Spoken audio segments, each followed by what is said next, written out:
구약의 시대 구분이에요. 이거는 이제 다 좀 익숙해지셨죠? 외우셨죠? 요게 사실 절대적인 구분은 아닌데 사실 요 정도만 흐름만 외워도 그냥 구약 보시는데 되게 많이 아시는 거예요. 그래서 뭐 책마다 조금씩 구분을 다르게 하는 것도 있을 수 있는데 그냥 보시고 구약의 큰 그림을 이해하는데 이게 도움이 될 수 있으면 좋겠습니다. 그래서 처음 조금 정리해 볼게요. 그래서 구약은 이제 재창조를 계속 하시는 거라고 얘기했었어요. 그래서 패턴이 반복된다고 했어요. 창조, 타락, 징계, 회복. 이게 사실 징계랑 회복이랑 계속 반복되는 그런 패턴이다라고 보셔도 될 것 같아요. 회복이 결국 창조, 재창조랑 관련이 있는 거고. 그래서 보면 여기서도 뭐 창조 이후에 첫 창조 이후에 타락한 이후에 뭐 홍수로 징계하셨죠. 근데 여기서도 이제 노아를 통해서 따로 빼내어 가지고 회복을 갖다 준비시키시는 거고, 이때도 이제 말씀대로 이루어지는 걸 통해서 재창조의 사건이라고 볼 수 있고, 그리고 또 그 이후에 바로 이제 바벨탑 사건이 이어지죠. 바벨탑 사건에서도 아브라함을 갖다가 빼어서 준비시킵니다. 아브라함도 이제 하나님께서 말씀하신 대로 순종해서 또 가나안 땅으로 가는 모습들이 있었고요. 그리고 사실 뭐 애굽에서도 하나님을 모르는 그 애굽이죠. 우상 숭배가 가득한 거기서도 또 이스라엘 백성들을 출애굽시키셔서 또 준비하시는 거예요. 그들을 애굽 땅을 심판하는 걸 통해서도 또, 그리고 또 이제 가나안 정복도 마찬가지. 온통 악한 가나안이거든요. 아모리 족속의 죄가 이제 가득 찼다 이렇게 볼 수 있어요. 그래서 여기서 또 여호수아를 통해서 가나안 땅을 정복해 가시면서 준비하시고, 그리고 이제 사사시대, 이제 백성들이 이제 또 악해졌어요. 사사시대에도 보아스를 통해서 다윗을 갖다 준비시키시는 거거든요. 사사시대는 계속 그런 징계와 회복의 패턴이 계속 반복되고요. 그리고 이스라엘 나라도 이제 온통 악해지게 되는 거죠. 그래서 포로로 잡혀가는 걸 통해서, 그리고 또 귀환을 통해서, 징계와 회복을 통해서 계속 창조와 회복을 또 준비하시고 계십니다. 그래서 이렇게 보면은 멸망시키기로 결정하시고 그리고 나서 빼서 준비를 하시거든요. 그래서 포로로 잡혀갈 때도 보면은 사실 하나님께서 므낫세 때 이미 멸망시키기로 결정하셨어요. 므낫세 때 죄가 너무 심해가지고 이스라엘을 멸망시키기로 결정하셨어요. 근데 므낫세의 손자 아몬 다음에 요시야 때 부흥을 갖다가 하나님께서 주세요. 개혁을 주세요. 그래서 다시금 어떻게 뭐 이미 징계가 결정된 상태에서 하나님께서 요시야를 통해서 회복을 준비시키시는 거예요. 심판을 할 건데. 그러면서 이어지는 게 이제 다니엘, 에스겔 이런 사람들이 이제 포로로 잡혀가게 되는 거죠. 그리고 나서 예루살렘 멸망이 되는 거예요. 성전 파괴가 있는 거예요. 다 포로로 잡혀가는 거예요. 그리고 나서 포로 귀환이 있고,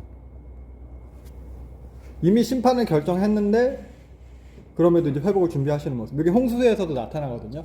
하나님께서 노아 홍수 이전에 120년 이후에 심판할 거다. 내가 인간의 영원히 함께하지 않겠다. 120년이다라고 말씀하셨어요. 그러고 나서 이제 노아를 갖다가 준비하세요. 그러고 나서 이제 홍수 심판을 갖다가 이제 하시는 거예요. 홍수 심판이 있는 거예요. 미리 심판을 결정하시고 노아를 통해서 준비하시고 홍수. 이때 이제 방주에 타는 일들이 있게 되는 거죠. 노아가 이제 방주에 타고, 그리고 나서 홍수가 일어나고, 그리고 나서 이제 무지개 언약이 있고. 그래서 같아요. 므낫세를 통해서 심판을 갖다 말씀하시는 것처럼 노아를 통해서, 노아 이전에도 이미 심판을 갖다 결정을 하셨어요. 그럼에도 요시아의 부흥을 주셨던 것처럼 노아를 통해서 방주를 만드시고, 다니엘 에스겔 포로로 잡혀갔듯이 노아 가족들이 이제 방주에 타게 되는 거죠. 그리고 나서 홍수 심판이 있고, 다시 또 무지개 언약으로 회복을 또 말씀하십니다. 이런 것들. 그래서 이런 게 이제 구약에서 반복되는 패턴들인데, 이게 이제 신약에서도 일어나게 되는 거거든요. 구약은 모형이고 신약이 원형이에요. 그래서 이런 모형적 사건들의 원형이 신약에 나오는 거예요. 그래서 신약 보면 더 자세히 보겠지만, 예를 들면 이런 거죠. 하나님께서 홍수를 심판하시는 것, 이거 어떻게 보면은 성전을 파괴하시는 건 이스라엘 나라잖아요. 하나님 나라잖아요. 이 어떻게 보면 선택받은 자들인데 이 사람들이 이제 심판을 받게 되는 거예요. 이게 예수 그리스도께서 당하신 거예요. 예수 그리스도께서 십자가 상에서 택함 받은 자들과 함께 또한 도르트 신조하면 유기자들이죠. 유기자들과 함께 예수 그리스도께서 십자가에서 택함 받을 자를 그러니까 이제 예수 그리스도 안에서 함께 쓸어버림, 심판을 당하신 거고, 그리고 우리는 예수 그리스도로 보호받은 우리는 새로운 피조물이 되게 되는 거죠.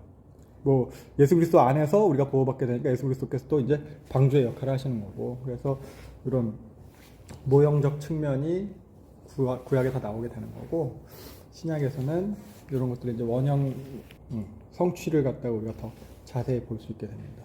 그래서 성경은 결국 우리를 이렇게 다 회복하시려는 이야기예요. 다시 이제 온전한 모습으로, 창조 때의 모습으로. 그래서 그 수준이 어느 정도까지냐 하면은 이렇게 그리스도의 장성한 분량이 충만한 데까지 그렇게 회복한대요. 그리고 또 신성한 성품, 이게 결국 하나님의 성품이거든요. 처음 만들었던 그 하나님의 형상 거기까지. 그리고 새 사람. 요한일서에 보면은 결국 예수 그리스도예요. 우리가 그와 같을 줄 아는 것은, 결국 우리는 예수님의 형상을 회복하는 거고 예수님을 닮아가는 거고, 그래서 갈라디아서에도 보면은 바울이 얘기하죠. 그리스도의 형상을 이루기까지. 요게 구원이고 이게 우리한테 약속해 주신 거예요. 우리가 그렇게 결국 될 거고. 그래서 이런 회복의 근거가 결국 언약이라는 얘기했어요. 회복의 근거, 우리의 깨어진 형상에 대한 그 회복, 그게 구원인데 그 근거가 언약이라는 말을 했고, 이 언약을 이루어가는 방식이 하나님 나라예요. 언약의 목적도 하나님 나라예요. 그래서 그 하나님 나라는 결국 제사장 나라와 거룩한 백성에 대한 것이고, 구약에서는 이 제사장 나라 거룩한 백성이 하나님 나라 보면은 이스라엘 민족이었다면은, 신약에 가서는 뭐 구약에서 마지막 선지서에서 보이는 그런 남은 자 새 이스라엘인데, 이게 결국 교회죠. 구약에서는 아브라함의 자손, 신약에서도 아브라함의 자손인데 신약은 좀 더 본질적인 의미로 믿음의 자손, 교회, 이렇게 되는 거예요. 네, 그렇습니다. 그래서 하나님께서 이렇게 구약에서도 계속 회복하려고 하시고, 포로 시대 지나서 이제 포로 귀환하게 되는데, 포로 귀환한 이들이 이제 확실하게 바뀐 게 있다고 했어요. 포로 귀환해서 이 사람들이 바뀐 건 유일신 사상이에요. 여호와 신앙만 확실해져서다. 요거는 그러니까 대충 섬겨도 하나님 섬기고 열심히 섬겨도 하나님 섬기고 우상 숭배는 하지 않는다는 거죠. 네. 그래서 이렇게 될 수 있었던 이유가 요시야 덕분이라는 얘기를 했어요. 요시야 세대, 요시야의 개혁을 통해서 이들이 이제 포로지에서도 하나님의 믿음에 대한 믿음을 지킬 수 있었다. 특히 다니엘, 에스겔 이런 사람들이 바벨론의 포로로 먼저 같이 잡혀가면서 이 사람들이 또 정치적으로도 영향을 행사해가지고 유대 민족을 보호해주기도 했겠지만, 또 이제 그런 말씀에 근거해서 여호와 신앙이 잘 유지될 수 있도록 언약을 잘 기억하고 또 갱신될 수 있도록 했다는 거죠. 특별히 에스라, 에스라 같은 경우가 포로 귀환 이후에까지도 되게 이제 하나님을 갖다가 올바로 믿는데 영향을 많이 미쳤다고 했죠. 그러니까 잃어버린 율법, 성경 이런 것들을 다 모았어요. 모아가지고 다시 만들고 몇 집대성했다고 할 수 있어요. 그것을 갖다가 이제 정리해서 체계화하고 가르친 게 에스라예요. 그래서 에스라가 이 여호와 신앙을 갖다가 그래도 유지하게 하는데, 계속 갱신하게 하는데 가장 큰 역할을 했다고 볼 수 있고요. 그래서 유대인들이 가장 존경하는 랍비가 이제 에스라인 거죠. 랍비로서. 그래서 우리 신앙도 마찬가지예요. 그렇게 성경에 대해서 체계적으로 정리해서 공부하는 게 필요해요. 그러니까 기준이 필요하다는 거예요. 그게 신학이죠, 그게. 그래서 그것 자체가 신학이라는 것 자체가 본질은 아니지만 성경 공부, 교리 교육 이런 게 그래서 다 필요한 거고 중요한 겁니다. 그래서 이스라엘 나라에는 그 다음부터는 이제 더 이상 이제 다른 신은 없대요. 이거 호세아서에서 하나님께서 말씀하셨던 거죠. 그 딸이 되면은 너네들이 나를 바알이라고 하지 않겠다. 그래서 너희들 입에서 바알 이름을 없애버리겠다. 이게 이제 어떻게 성취되는 거예요. 네. 그래서 이렇게 포로 귀환해서부터 예수님이 오시기까지, 그러니까 말라기 선지자 이후부터 세례요한 등장까지를 중간사라고 이야기를 합니다. 중간사라고. 그래서 보면은 뭐 400년 침묵기다. 그래서 뭐 다크에이지다. 뭐 이렇게 암흑기 이렇게 부르기도 하는데, 그러니까 성경에 정경이 쓰여지지 않은 시간이에요. 그리고 새로운 선지자, 하나님의 선지자가 나타나지 않았던 시기이고, 그러니까 어떻게 보면 하나님의 말씀이 끊어졌다. 하나님이 인간에게 더 이상 말씀하지 않으셨던 시기다. 그렇게 얘기를 하는데, 이게 과연 그런지. 그럼 하나님께서 이 시기에는 뭐 본인의 구속사를 이끌어 가시는데 좀 실패한 시기인지, 손 놓고 있었던 시기인가, 아니면 하나님 뭐 전략적 후퇴한 시기인가. 그래서 요 400년의 시기, 400년가량의 시기는 어떤 의미인지, 또 중간사는 왜 발생하게 된 건지 그거를 살펴보도록 할 건데요. 사실 이 중간사도 선지자들을 통해서 이미 예언된 것들이랑 뭐 다 관련돼 있어요. 그래서 그러니까 하나님이랑 상관없이 벌어지는 일은 아니라는 거죠. 그래서 선지서의 메시지 다시 조금 살펴보면은, 선지서 처음에 돌아와라, 이게 선지서의 메시지라고 했어요. 그래서 그 내용을 보면은 심판에 대한 내용이 있고, 그리고 회복에 대한 내용이 있다고 했어요. 그래서 심판의 근거도 신의 산 언약,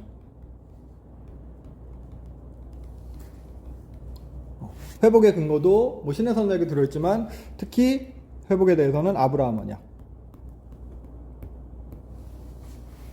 심판과 회복을 얘기하는데 모두 다 그 근거는 언약이라는 얘기했어요. 그래서 결국 언약으로 돌아와라 라는 게 이게 선지자들의 요구예요. 그래서 다 결국 언약의 근거에서 이루어지는 건데, 아브라함 언약 같은 경우는 이런 내용이죠. 너로 말미암아 복, 너로 말미암아 복을 받는다, 이 내용이었고, 그리고 신의 산 언약은 뭐 여호와 신앙, 사회정의 말하는데 제사장 나라, 그리고 거룩한 백성,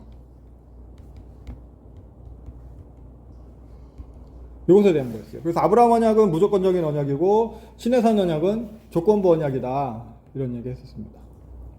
그래서 제사장 나라, 거룩한 백성에게 하나님이랑 함께하는 방법, 하나님 나라가 돼서 이제 하나님을 계시하게 되는 그런 조건부 언약이라고 했고, 그리고 아브라함 언약도 사실 너로 말미암아 복이라는 게 제사장 나라, 거룩한 백성이랑 뭐 의미상 크게 다르지 않다는 얘기 했었어요. 그래서 하나님께서 함께 하심으로 하나님이 계시돼서 그 하나님께로 돌아오게 된다는 거예요. 그걸 이제 무조건적인 언약으로 주신 거고, 그리고 또 그러한 모습에 대해서 신의 산 언약으로 또 주신 겁니다. 그래서 다윗과 솔로몬 시대에는 이게 이제 모형적으로 성취가 된 거예요. 하나님이 함께 하시는 뭐 건축했죠? 성전. 성전을 이때 이제 건축하게 되는 거예요. 이스라엘 나라의 위상이 높아졌어요. 그래서 하나님이 높임 받고 그 성전 때문에, 솔로몬 때문에 다 예루살렘으로 와서 구경하고 아련하고 그렇게 되는 거예요. 하나님께서 계시되어지는 거예요. 모든 나라 가운데. 근데 그 이후에 보면은 언약을 깨뜨렸죠.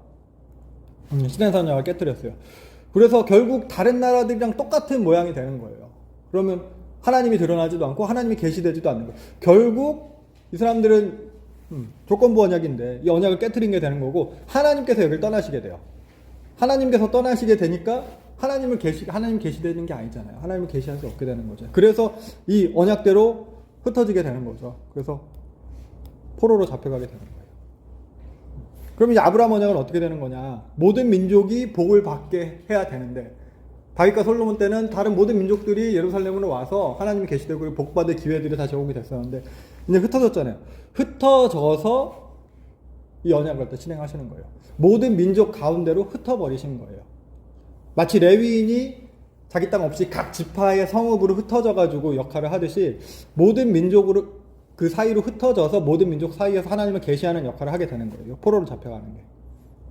그래서 하나님 말 안 들었더니 저꼴 나는구나. 이거부터 하나님 말 잘 들으면 구원받는구나. 하나님 백성 대적했더니 안 되겠구나. 이런 것들, 하나님 말씀들이 이루어지는 거예요. 이걸 갖다 이제 모든 민족들 가운데서 보여주게 되는 거거든요. 그러니까 예루살렘에서 이제 더 이상 못해요. 이들이 예루살렘에서 못하던 그걸 갖다가 흩어져서 이제 비로소 하게 되는 거예요. 그래서 예루살렘을 떠나신, 성전이 파괴되고 또 예루살렘에 계시지 않은 그 하나님께서 포로지에 있는 너희들과 함께 하겠다라고 이제 에스겔서에서도 그렇게 말씀하시는 거고요. 그래서 포로지에서 아브라함 언약이 이루어지는 거예요. 너로 말미암아 복을 받게 되고 너의 이름이 창대하게 되는 것. 하나님의 이름이 포로지에서 다니엘서에 보면은 결국 그 이방 땅에서 하나님께서 영광 받으시고 하나님이 너희 하나님이 진짜 참 하나님이다. 이런 것들이 이방인들의 입을 통해서 계속 고백이 되어지게 되거든요. 그래서 이런 바벨론 포로도 결국 아까 처음에 말한 그 패턴처럼 징계는 회복을 위한 준비예요. 아브라함 언약의 성취를 위한 준비가 되는 거예요. 그래서 이런 심판과 회복에 대한 내용을 보면 여기는 결국 포로 귀환이겠죠. 가까운 미래와 먼 미래, 궁극적인 미래에 대한 그런 것들이 이제 섞여서 어떻게 보면 구별 없이 보여지고 있거든요. 그러니까 성경 기술 방식 중에 하나라고 했어요. 텔레스코핑이라고 원근 통치라고. 그래서 구약의 모습이 신약의 모형이 되듯이 원형에 대한 예표가 되듯이 요 가까운 미래에 성취될 것들도 궁극적인 미래에 성취될 것의 모형이 되는 거예요. 예표가 되는 거예요. 그래서 우리 포로로 잡혀갔어요. 예루살렘 멸망해서 성전이 파괴됐어요. 이거는 궁극적인 미래에서 여호와의 날.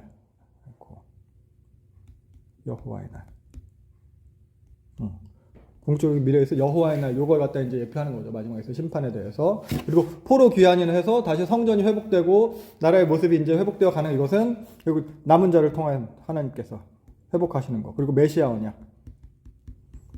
이게 하나님 나라에 대한 거죠. 궁극적인 미래에서 이런 것들을 갖다가 예표하는 사건이라고 하겠습니다. 그래서 이게 두가 모형과 원형이기 때문에 의미상 이제 같은 비슷한 것들이 많아요. 그래서 이제 섞여 있는 것처럼 보이기도 하고 실제로 섞여 있기도 하고 그렇습니다. 그래서 중간사가 결국 요거 포로 귀환 그리고 이거 궁극적인 미래에 대한 회복을 준비해가는 이런 것들에 대한 내용이에요. 그리고 선지자들이 결국 선지자들이 예언한 내용이잖아요. 심판과 회복. 요것과 관련돼서 성취돼 가는 이야기라고 할 수 있어요. 그래서 가까운 미래의 성취와 관련된 사건들이 결국 궁극적인 미래의 성취를 준비해가는 사건이라고 할 수 있고요. 그래서 중간사의 내용들이 성경에서도 뭐 선지자들이 예언한 것들이 있어요. 그게 이제 어떻게 예언되고 어떻게 뭐 이루어가고 있는지를 갖다 확인해가면서 세계 역사 속에서 이게 어떻게 이루어가는지 하나님께서 어떻게 언약을 신실하게 이루어가시는지를 이걸 함께 보도록 하겠습니다. 결국 이게 신약의 배경이 되는 사건이에요. 신약에서 원형적 성취가 일어나야 되기 때문에. 네. 그래서 보면은 가까운 미래의 성취에 대한 것이 이제 뭐 중간사에서 주요 내용이라고 할 수 있겠죠. 그래서 북이스라엘과 남유다가 다 이제 망해서 포로로 잡혀가게 되잖아요. 요건 이미 성경을 통해서 예언된 것이었어요. 지난 시간에도 봤듯이 레위기를 통해서 하나님께서 말씀을 하셨어요. 니네 그 땅에 들어가서 언약대로 율법대로 하지 않으면 그 땅이 너희를 토해낼 거다. 다 포로로 잡혀간다는 얘기예요. 그래서 내가 너희를 갖다 이제 여러 민족 중에서 흩어버릴 거다. 그러면서 니네 땅은 원수들이 살 동안 안식을 누릴 거다. 이미 레위기에서 예언된 것이고, 그리고 또 봤듯이 레위기에서 이미 하나님께서 이미 또 회복에 대해서도 말씀하고 계세요. 니네들이 이제 이게 잘못해가지고 끌려가는 건데, 근데 니네가 이제 그 너희들의 징계에 대해서 기쁘게 받으면은 내가 아브라함과 이삭과 야곱과 맺은 언약을 기억하고 그 땅을 기억하겠다. 그래서 내가 그들의 하나님이 되기 위해서 언약적 표현이라고 했어요. 나는 여호와 그들의 하나님이 됩니다. 그러니까 하나님 그 언약을 기억해서 니네들을 그 땅으로 다시 이제 회복시킬 거다. 이런 내용이 이미 레위기에서 다 말씀하고 계신 거예요. 그러니까 말씀하신 대로 이제 포로로 다 잡혀가게 됐고 이제 회복이 일어나겠죠. 그래서 북왕국 같은 경우는 아수르에 의해서 멸망해서 포로로 잡혀가고요. 남왕국은 아수르를 멸망시킨 바벨론에 의해서 멸망을 하게 됩니다. 그래서 연표를 잠깐 보면은 연표예요. 위에는 이제 뭐 세계사적 시기 그리고 성경에서 그 어떤 부분을 배경으로 하고 있는지가 나타나 있고 그리고 주요 나라들에 대한 거예요. 메디아, 바벨론, 아수르, 아람, 이스라엘, 이집트에 대한 왕들의 그런 재위 기간 이런 것들이 쭉 나와 있고요. 화살표는 좀 상관관계예요. 뭐 전쟁이 일어나고 뭐 그런 건데 차차 더 보시면 될 것 같고. 722년에 북이스라엘이 멸망을 하거든요. 요 호세아 때. 이때 이제 아수르는 살마레스 5세 그리고 사르곤 2세 이 두 왕이 결국 북이스라엘 멸망시키고 이때만 해도 아수르가 되게 전성기였어요. 화살표도 많죠. 막 메대도 다 공격하고 아수르, 바벨론도 공격하고 이집트까지도 많이 공격을 해요. 그래서 전성기를 달리고 있었을 때입니다. 특별히 아수르가 중요한 게 아수르 같은 경우는 기록을 되게 잘 남겼어요. 도서관이에요. 이게 이제 점토판이거든요. 그러니까 세계사 연대를 측정할 때 아수르의 기록을 가지고 확인을 해요. 이런 식으로 우리 뭐 빨래판처럼 생겼죠. 앞뒤로 그냥 주름만 가 있고 위에 다 글자예요. 이런 식으로 쐐기 문자라고 해서 콕콕콕콕 찍어가지고 점토판에다가 이렇게. 그래서 아수르바니팔 2세 같은 경우에는 도서관도 만들려고 했어요. 네, 도서관도 만들었죠. 태블릿들을 모아가지고. 그래서 뭐 그렇다고 해요. 그래서 세계사 연대를 측정할 때도 아수르의 기록을 가지고 아수르의 연조 목록을 가지고 절대 연재를 갖다 측정을 합니다. 그리고 이런 것만 기록한 게 아니고 다른 그런 이런 자신들의 전쟁이나 자신들의 어떤 기점할 만한 그런 내용들을 갖다가 부조로 많이 만들었거든요. 이게 영국에 있는 그 뭐 대형박물관이라고 하죠. 영국 국립박물관에 있는 아수르관인데 이게 다 아수르의 부조들이에요. 영국에서 훔쳐온 거죠. 그래서 보면은 이런 기록들에서 볼 수 있는 아수르 나라 자체가 이제 되게 군사국가거든요. 호전적이에요. 그러니까 정복을 통해서 본토 방어를 갖다가 했고, 정복을 통해서 상인들의 길목, 뭐 실크로드 이런 거 갖다가 점거해서 경제적인 효과를 갖다가 이제 노린 거예요. 목재나 금속이나 말등이나 뭐 1차적인 이런 필수 원자재를 갖다가 다 뺐고, 특산품 다 뺐고, 본인들은 그냥 풍요를 누리는데 스스로는 무언가 생산적인 행위를 하지 않아요.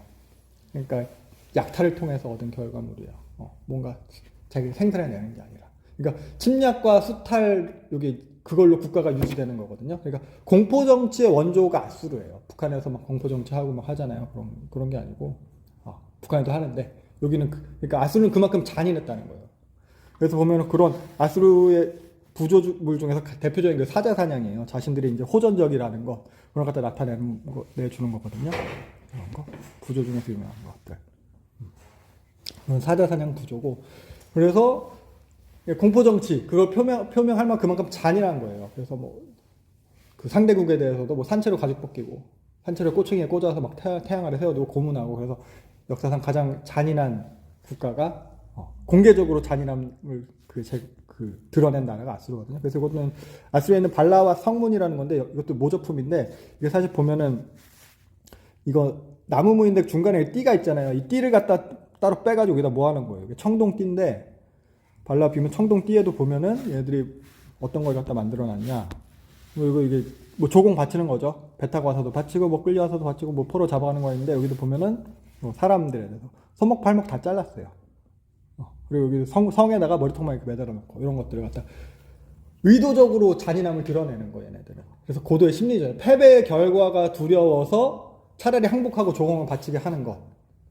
이게 이제 아수르가 썼던 그런 전략인 거예요.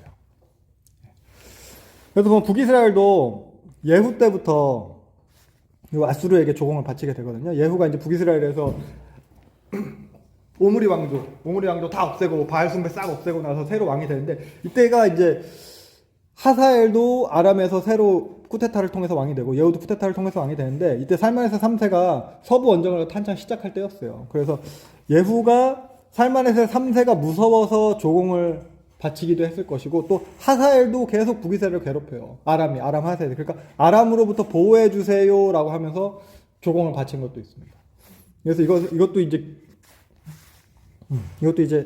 기록물이 있는데 이거다. 이것도 영국 박물관에 있는 건데 오벨리스크예요. 화이트 오벨리스크 있고 검은 블랙 오벨리스크가 있는데 블랙 오벨리스크가 성경에 대한 내용이 있어서 조금 더 유명하거든요. 그래서 보면은 요 사면 기둥에 이렇게 또 양각으로 표시가 되어 있는데 요게 이제 예후예요. 엎드려서 절하고 있는 요 사람이 예후예요. 북이스라엘 예후가 아수르 살만에서 3세에게 이렇게 조공을 바쳤다. 그래서 여기서 보면은 이 살만에서 3세가 서부 원정 시작에 다 초토화시키고 그 아람에 있는 하사엘은 성에 이제 가둬놓고 뭐 세 장에 가두었다 뭐 이렇게 표현을 하기도 해요. 그리고 요 오벨리스크에도 보면은 뭐 하솔, 갈멜, 두로, 시돈 다 자기한테 와서 조공을 바쳤다. 이렇게. 여기에 나온 기록이 그거예요. 요 예후가 오므리 왕조를 끝냈는데 이 예후를 표현하는 데 있어서도 오므리의 나라라고 표현해요. 오므리의 나라. 그러니까 그만큼 오므리 왕조가 북이스라엘에서 물론 그 바알 숭배 들여오고 나쁜 짓 하나님 보시기에는 나쁜 짓을 많이 했지만 결국 세계사적으로는 되게 그만큼 왕조가 멸망했는데도 오므리의 왕조라고 칭함받을 정도로 그런 좀 그래도 유명한 사실 이 살만에서 3세가 이 앞에 왕조 있을 때 아합이 있을 때는 서부 원정했다 실패했거든요. 아합 그 오므리 왕조한테 막혀가지고 근데 지금 예후 왕조 바뀌고 나서는 이렇게 뭐 전세가 바뀌게 되는 거죠. 아무튼 그래서 이렇게 조공을 바치게 되고요. 그리고 살만의 3세 때 조공을 바치기 시작했고, 디글라필리스 3세에 가서는 아수르가 더 잔인해져요. 군사제도를 바꿔가지고 아수르 국민으로 이제만 병사가 구성됐다면은 그걸 바꿔서 정복민을 갖다가 보병으로 사용하고, 아수르 국민들은 기병 혹은 전차병 이런 핵심병과로 전환을 하면서 더 세지고, 정복 전쟁도 그 전에는 이제 공포 정치를 위해서 조공을 받아내는 것으로 했다면은 그 다음부터는 그냥 그 민족의 국가 자체를 갖다 말살하는 쪽으로 점점 바꿔요. 국가를 없애버리는 거야. 왜 그러냐? 왜냐하면 나도 자꾸 반란이 계속 일어나니까 그런 식으로 바뀌는 거예요. 그래서 아수르한테 조공을 바치던 북이스라엘도 이제 호세아 때 가서는 이집트랑 손을 잡고 반역을 하게 되거든요. 이때가 이제 살메네스 5세 때인데, 그러니까 호세아가 왕이 됐는데 그때 아수르 왕 살마네스이 올라왔어요. 아수르 왕을 섬겼어요. 섬기다가 애구방이랑 편을 먹게 되는 거예요. 그러니까 다시 또 쳐들어왔어요. 그래서 호세아를 잡아가지고 가두게 되고, 그리고 나서 다 점령을 하고 3년간 사마리아를 포위한 다음에 없애버립니다. 이 나라를. 이제는 뭐 조공만 받는 수준이 아니에요. 다 잡아가요. 고산 강가 할라와 하볼라 메대 사람 여러 고을에 두었더라. 이렇게 다 끌고 가게 되는 거예요. 이래서 북이스라엘이 멸망하게 돼요. 그리고 북이스라엘 멸망한 이후에 이제 남유다도 이제 쳐들어오게 되는 거죠. 사실 남유다 그 북이스라엘 멸망할 때 그때 아하스 왕은 나쁜 왕이었어요. 평가 자체가. 그래가지고 아수르의 도움을 많이 받거든요. 아수르의 도움을 많이 받아가지고 성전에도 아수르 제단 갖다 놓고 하고, 그리고 우상숭배하는 왕이죠. 근데 그 아들 히스기야는 그렇게 안 했거든요. 산당 다 없애고. 그러니까 친아수르 적이지 않았던 거죠.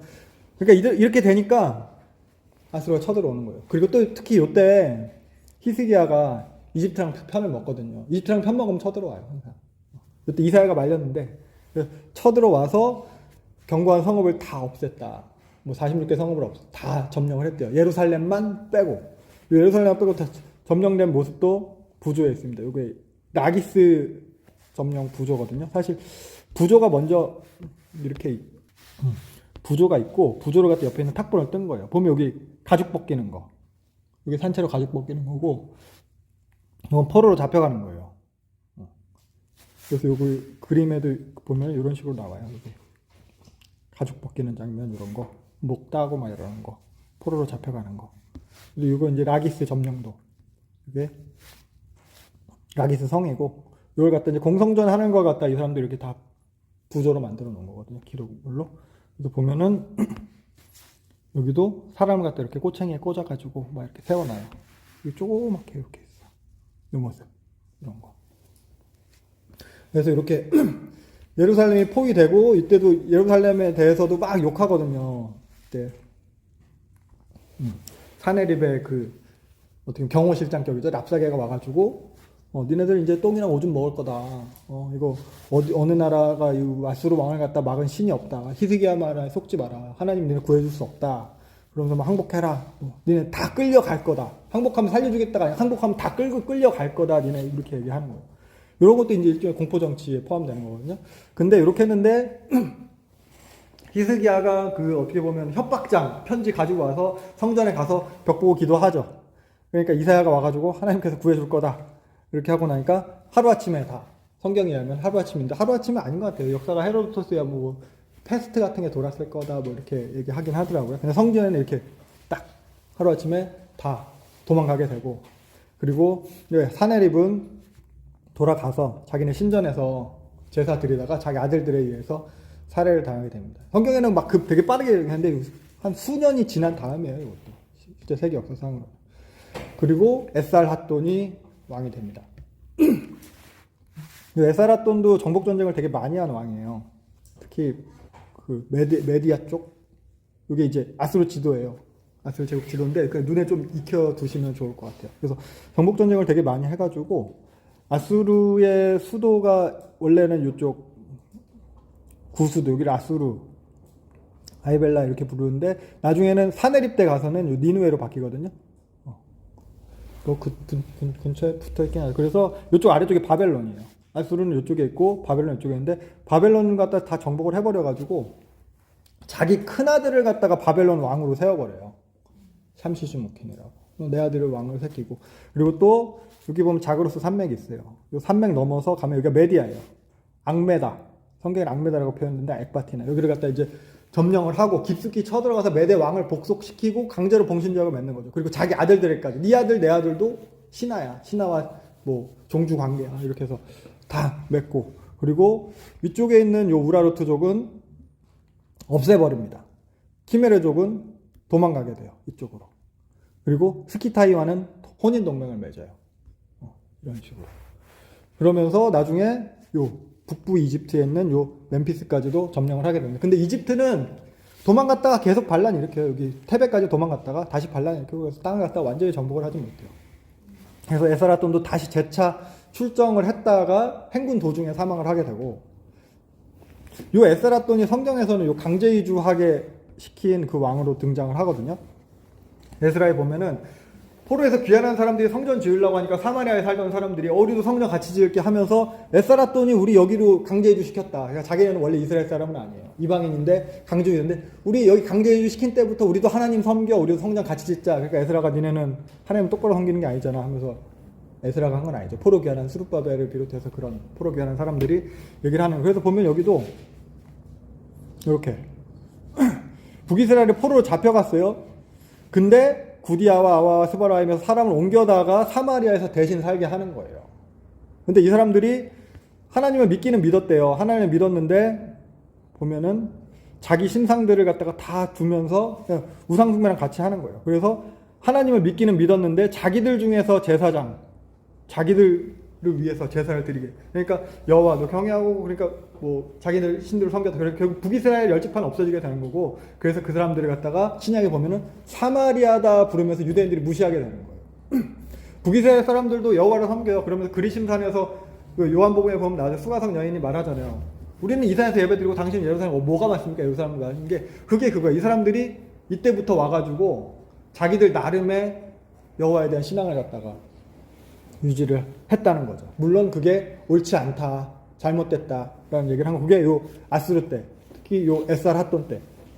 그래서 이런 식으로 토착민들은 다른 지역으로 이주시키고 다른 지역에 있는 잡아온 포로들은 그곳에 이주시켜서 민족을 섞어버리는 거예요. 민족주의적 열정을 없애버리는 거예요.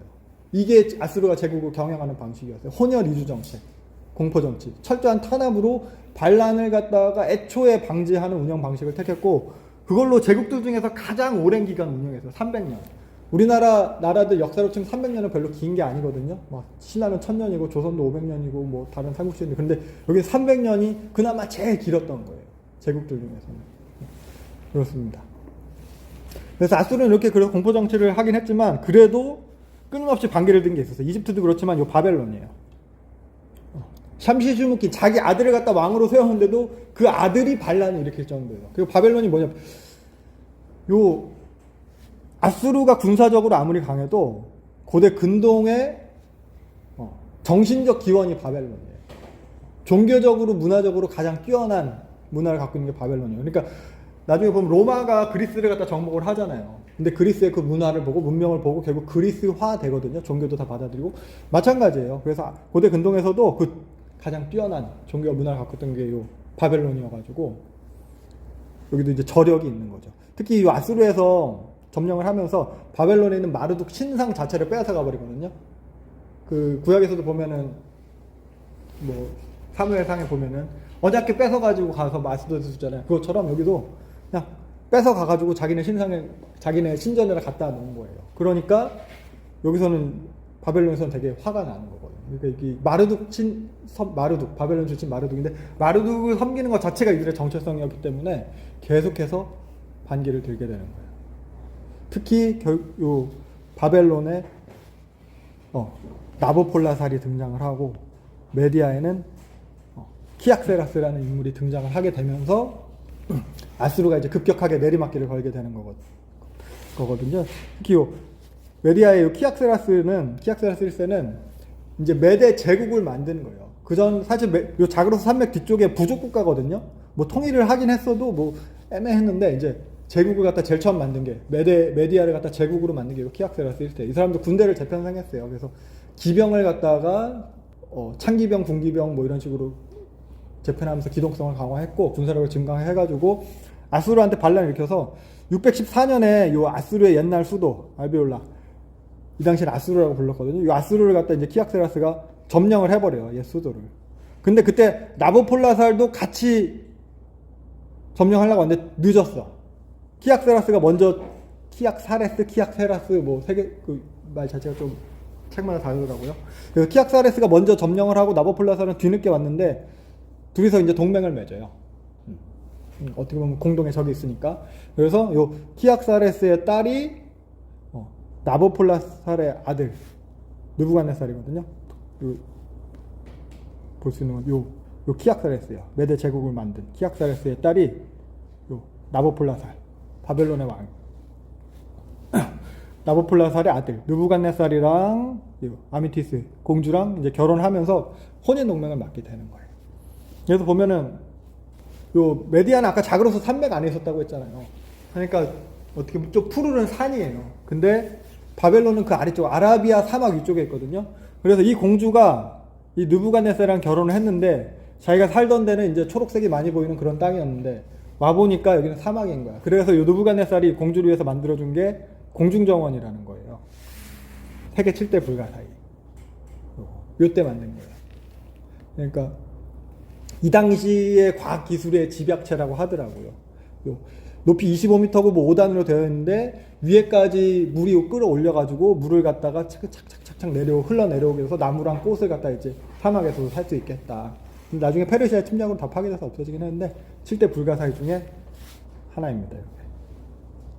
그리고 그래서 결국 이제 메데랑 바벨론 연합군이잖아요. 연합군은 요 나보폴라스랑 키악세라스가 결국 그 아수르 니누에를 갖다가 점령을 하게 돼요. 그래서 3개월 동안 포위를 하면서 공격을 하고 그 아수르의 왕인 신사르사이군 이 사람은 사망을 하게 되고 그 이후에 왕족이 아수르 우발리 2세라는 사람이 이 사람은 사망을 하게 되고 아수르 우발리 2세라는 사람이 하란으로 도망을 갔다가 결국에는 져서 이집트로 망명을 하게 됩니다. 이렇게 보면은 여기가 하란이거든요. 하란에서 마지막 항전을 하다가 이집트로 망명을 하게 되는 거예요. 이때 뭐 니누에도 다 점령이 되고 마지막 여기 나보폴라살이랑 싸우다가 이렇게 끝나게 되는. 그래서 아수르가 끝났어요.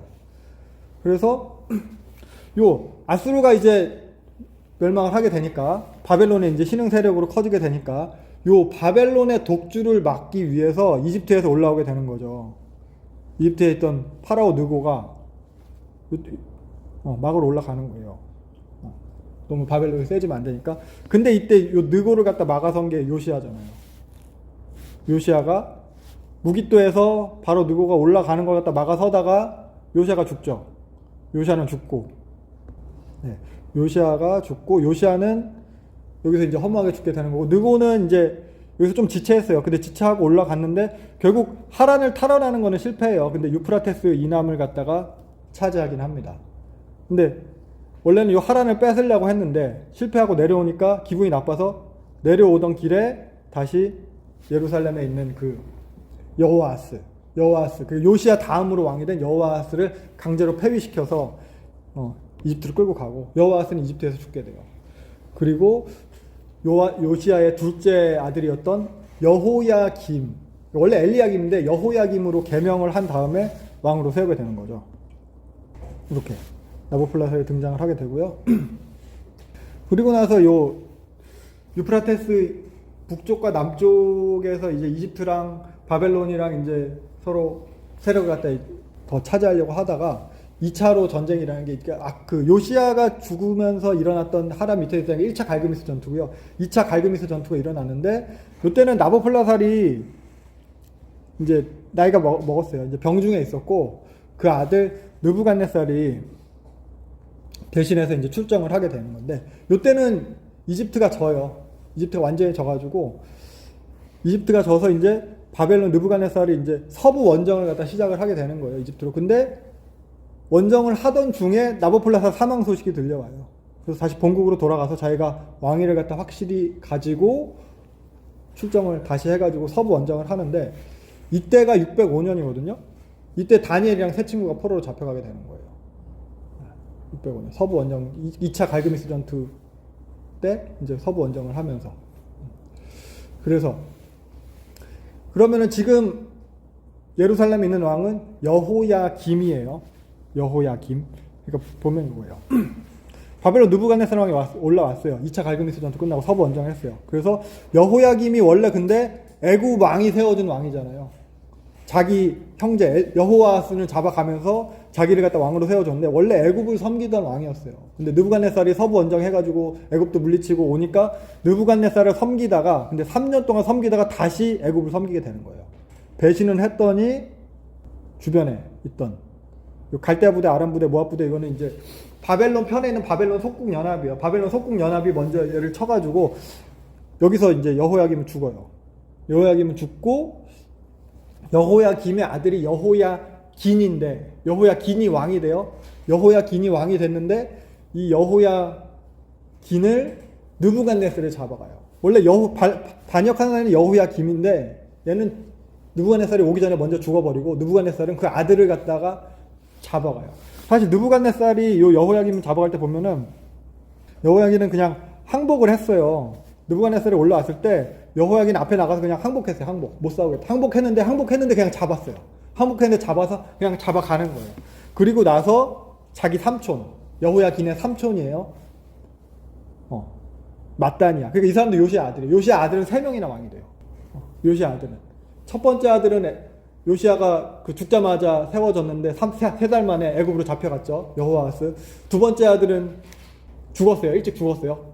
그리고 그 다음에 그러니까 여호야긴 그 다음 여호야김이 일찍 죽었고 여호야김의 아들 여호야긴은 지금 또 잡혀가게 되는 거고 그래서 다른 아들 시드기야가 왕이 됩니다. 시드기야를 이제 느부갓네살이 왕으로 세워준 거예요. 네. 그래서 이때 597년인데 여호야긴이 잡혀가고 시드기야는 왕이 되는데 여호야긴이 잡혀가면서 에스겔이 포로로 잡혀가게 되는 거예요. 아까 605년에는 다니엘이 포로로 잡혀간 거고 지금 597년에는 에스겔이 포로로 잡혀가는 거예요.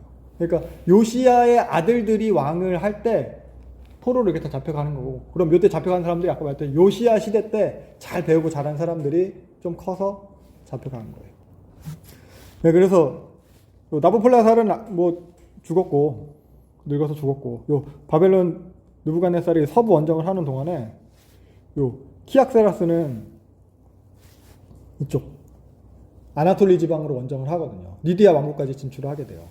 리디아 제가 구약 처음 시작하면 잠깐 얘기했는데 셈의 넷째 아들 후손이에요. 노아의 셈과 함과 야벳이었으면 셈의 아들 이제 엘람과 아수르, 아르박사카, 룻과 아람 했잖아요. 그래서 엘람은 엘람 나라를 만들어요. 엘람은 유프라tes 티그리스가 하루의 나라고 아수르는 지금 멸망한 아수르고 아르박삿은 떠돌이라고 했어요. 아브라함의 자손 아브라함의 조상이 된 떠돌 아르박삿. 넷째 룻이 만든 나라가 리디아거든요. 아람은 위에 있는 시리아 아람 나라를 만들고 리디아라는 나라인데 사실 그리스 신화에도 등장하는 나라예요. 그래서 리디아는 되게 부자 나라로 유명하거든요. 근동 최초로 동전을 갖다가 만들어서 화폐로 사용한 나라가 리디아고 그리고 상설 시장을 만들었어요. 상인들이 왔다 갔다 하는 게 아니라 상설 시장을 만들어서 장사를 했던 나라예요. 그러니까 이 지역에서 가장 부자 나라였어요. 왕국 내에 금이 넘쳐났다고 해요. 솔로몬보다 더. 솔로몬 저리가라. 사실 옆에 있는 프리기아도 되게 부자 나라인데 프리기아는 또 신화에서 되게 유명한 나라죠. 마이다스의 손. 만지면 황금되는 요 나라인데 요게 사실 프리기아가 키메르족에 의해서 멸망해요. 키메르족이 아까 아수르에서 쫓겨왔다고 했잖아요. 쫓겨오면서 여기까지 오면서 프리기아를 갖다가 멸망시키게 돼요. 그러면서 리디아까지 진출을 했는데 결국 이 키메르족은 리디아까지 왔지만 스키타이한테 의해서 스키타이가 키메르족을 멸망을 시켜요. 스키타이가 나중에 이집트까지도 왔다 갔다 했다고 해요. 그러면서 이제 예루살렘도 많이 약탈하고 요게 예레미야에 보면 북방 기마민족에 대한 예언이 잠깐 나오거든요. 예레미야 5장 6장에 보면 그게 스키타이에 대한 거다 이렇게 얘기를 하기도 합니다. 그래서 여기 프리기아도 없고 뭐 키메레족도 없고 하니까 키악세라스가 리디아까지 그냥 가볍게 쭉 오는 거예요. 리디아는 사실 프릭이 없어지니까 완전 중개무역을 독점해서 더 부자가 돼 있었고. 그래서 여기서 리디아까지 왔는데 리디아에서 5년 동안이나 대치를 해요. 5년 동안 정복을 못하고 계속 그냥 싸움만 하고 있는 거야. 근데 이때 이쪽 서부 원정을 이제 하고 이제 느부갓네살이 온 거죠. 느부갓네살은 사위잖아요. 키악세라스 사위인데 느부갓네살이 중재를 해가지고 혼인 동맹을 또 맺어요.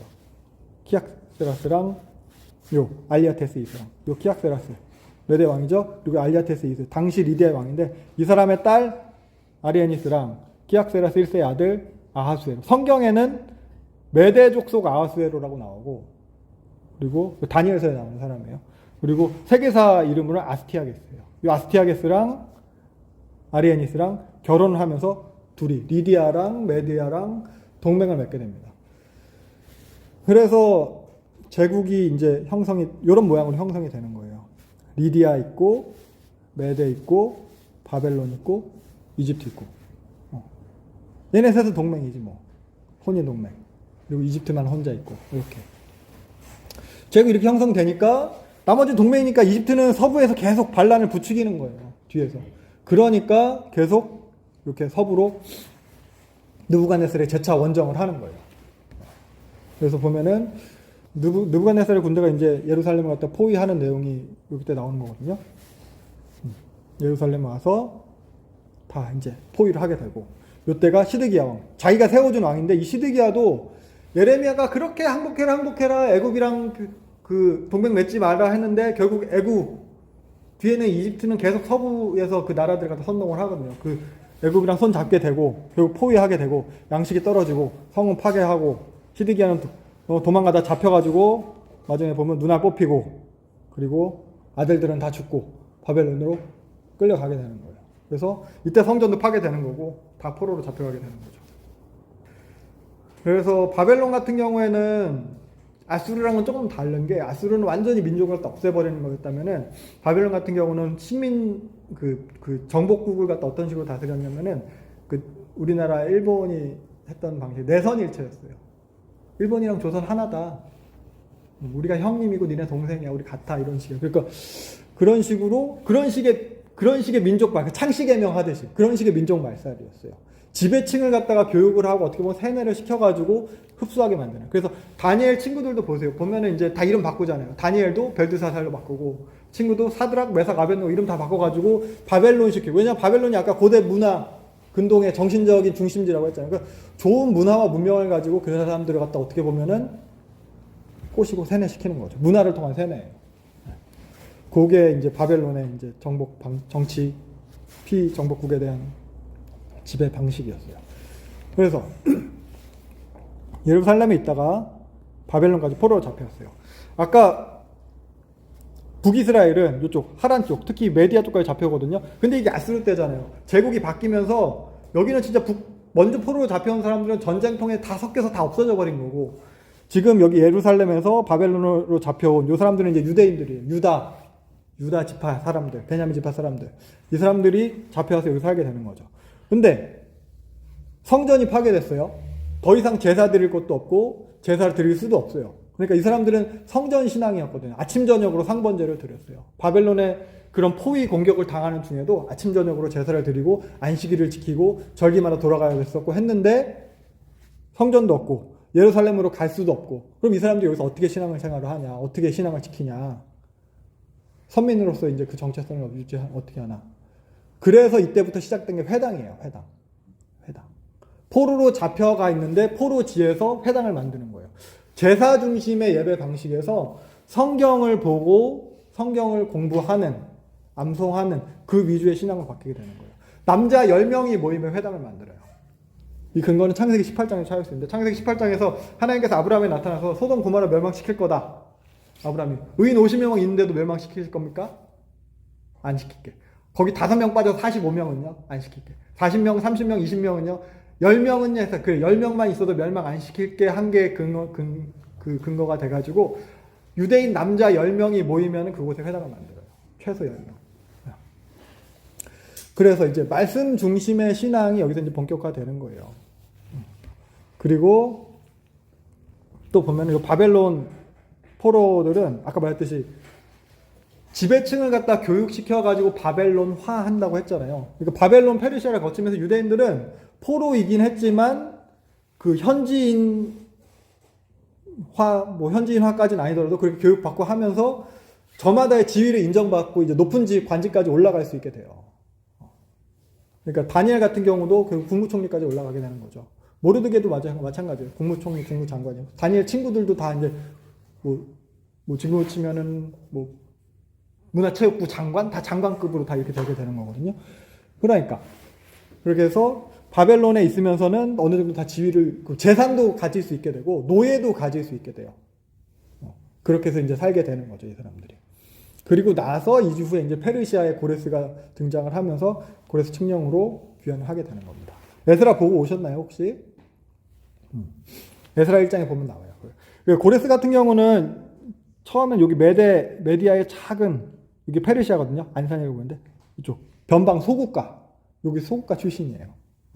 여기 옛날에는 엘람의 수도였다고 하는데, 아무튼 여기 소국가 출신이고, 요 페르시아 지방의 여기 작은 성의 성주 캄비세스의 아들이 고레스입니다. 그래서 고레스 족보를 잠깐 보면은, 그러면 키악세라스가 자기 아들을 갖다가 미디아의 공주랑 결혼시켰잖아요. 성경에는 메대 족속 아하수에로, 세계사 용어는 아스티아게스. 아하수에로가 성경에 또 나와요. 이 아하수에로. 에스더 남편이에요. 다른 사람이에요. 시간도 한참 멀고. 아무튼 아하수에로, 메대 족속 아스티아게스가 결국 이제 제국을 갖다가 이제 물려받고 왕이 돼가지고 이제 딱 잘 지내게 되는데, 근데 딸이 있잖아요. 딸이 있어요. 그래서 아스티아게스가 어느 날 꿈을 꿨는데, 요 딸이 제 공주죠. 공주가 이제 소변을 봤는데 그 소변으로 인해서 제국 전체가 잠기는 꿈을 꾼 거예요. 그래서 해몽가들이 이제 보니까 이 딸을 통해서 황제가 나타난다. 이 만단의 공주가 낳은 아들이 제국을 집어삼킬 거다. 다 그렇게 얘기를 하는 거예요. 그러니까 이 사람은 어떻게 보면 자기 딸이긴 하지만 그래도 싫은 거죠. 왜냐하면 아들이 있으니까. 근데 딸인데 죽일 수도 없고, 그렇다고 친손자가 아닌 외손자가 왕이 되는 건 싫고, 그래서 이 만다네를 아까 말한 그 변방 페르시아의 소국 거기에 있는 캄비세스한테 시집을 보냅니다. 시골로. 기록에 보면 비천한 출신이라고 나와요. 바보 온다 평강공주 그런 식인가 봐. 그래서 여기로 이제 시집을 보내는 거죠. 그래서 보면은 요 앙메다에 있다가 요 변방 페르시아로 시집을 보내게 됐는데, 근데 시집 보낸 이후에 또 꿈을 꿨어요. 꿈을 꿨는데 보니까 이번엔 그 딸 뱃속에서 포도넝쿨이 나왔는데 세상 전체를 갖다 다 포도넝쿨이 감싸게 되는, 해몽가들이 이제 잉태한 거다. 왕을 잉태했다. 그래가지고 안 되겠다. 그 아들을 낳으면 죽이기로 해요. 그래가지고 시골에서 애 낳지 말고 수도로 와라.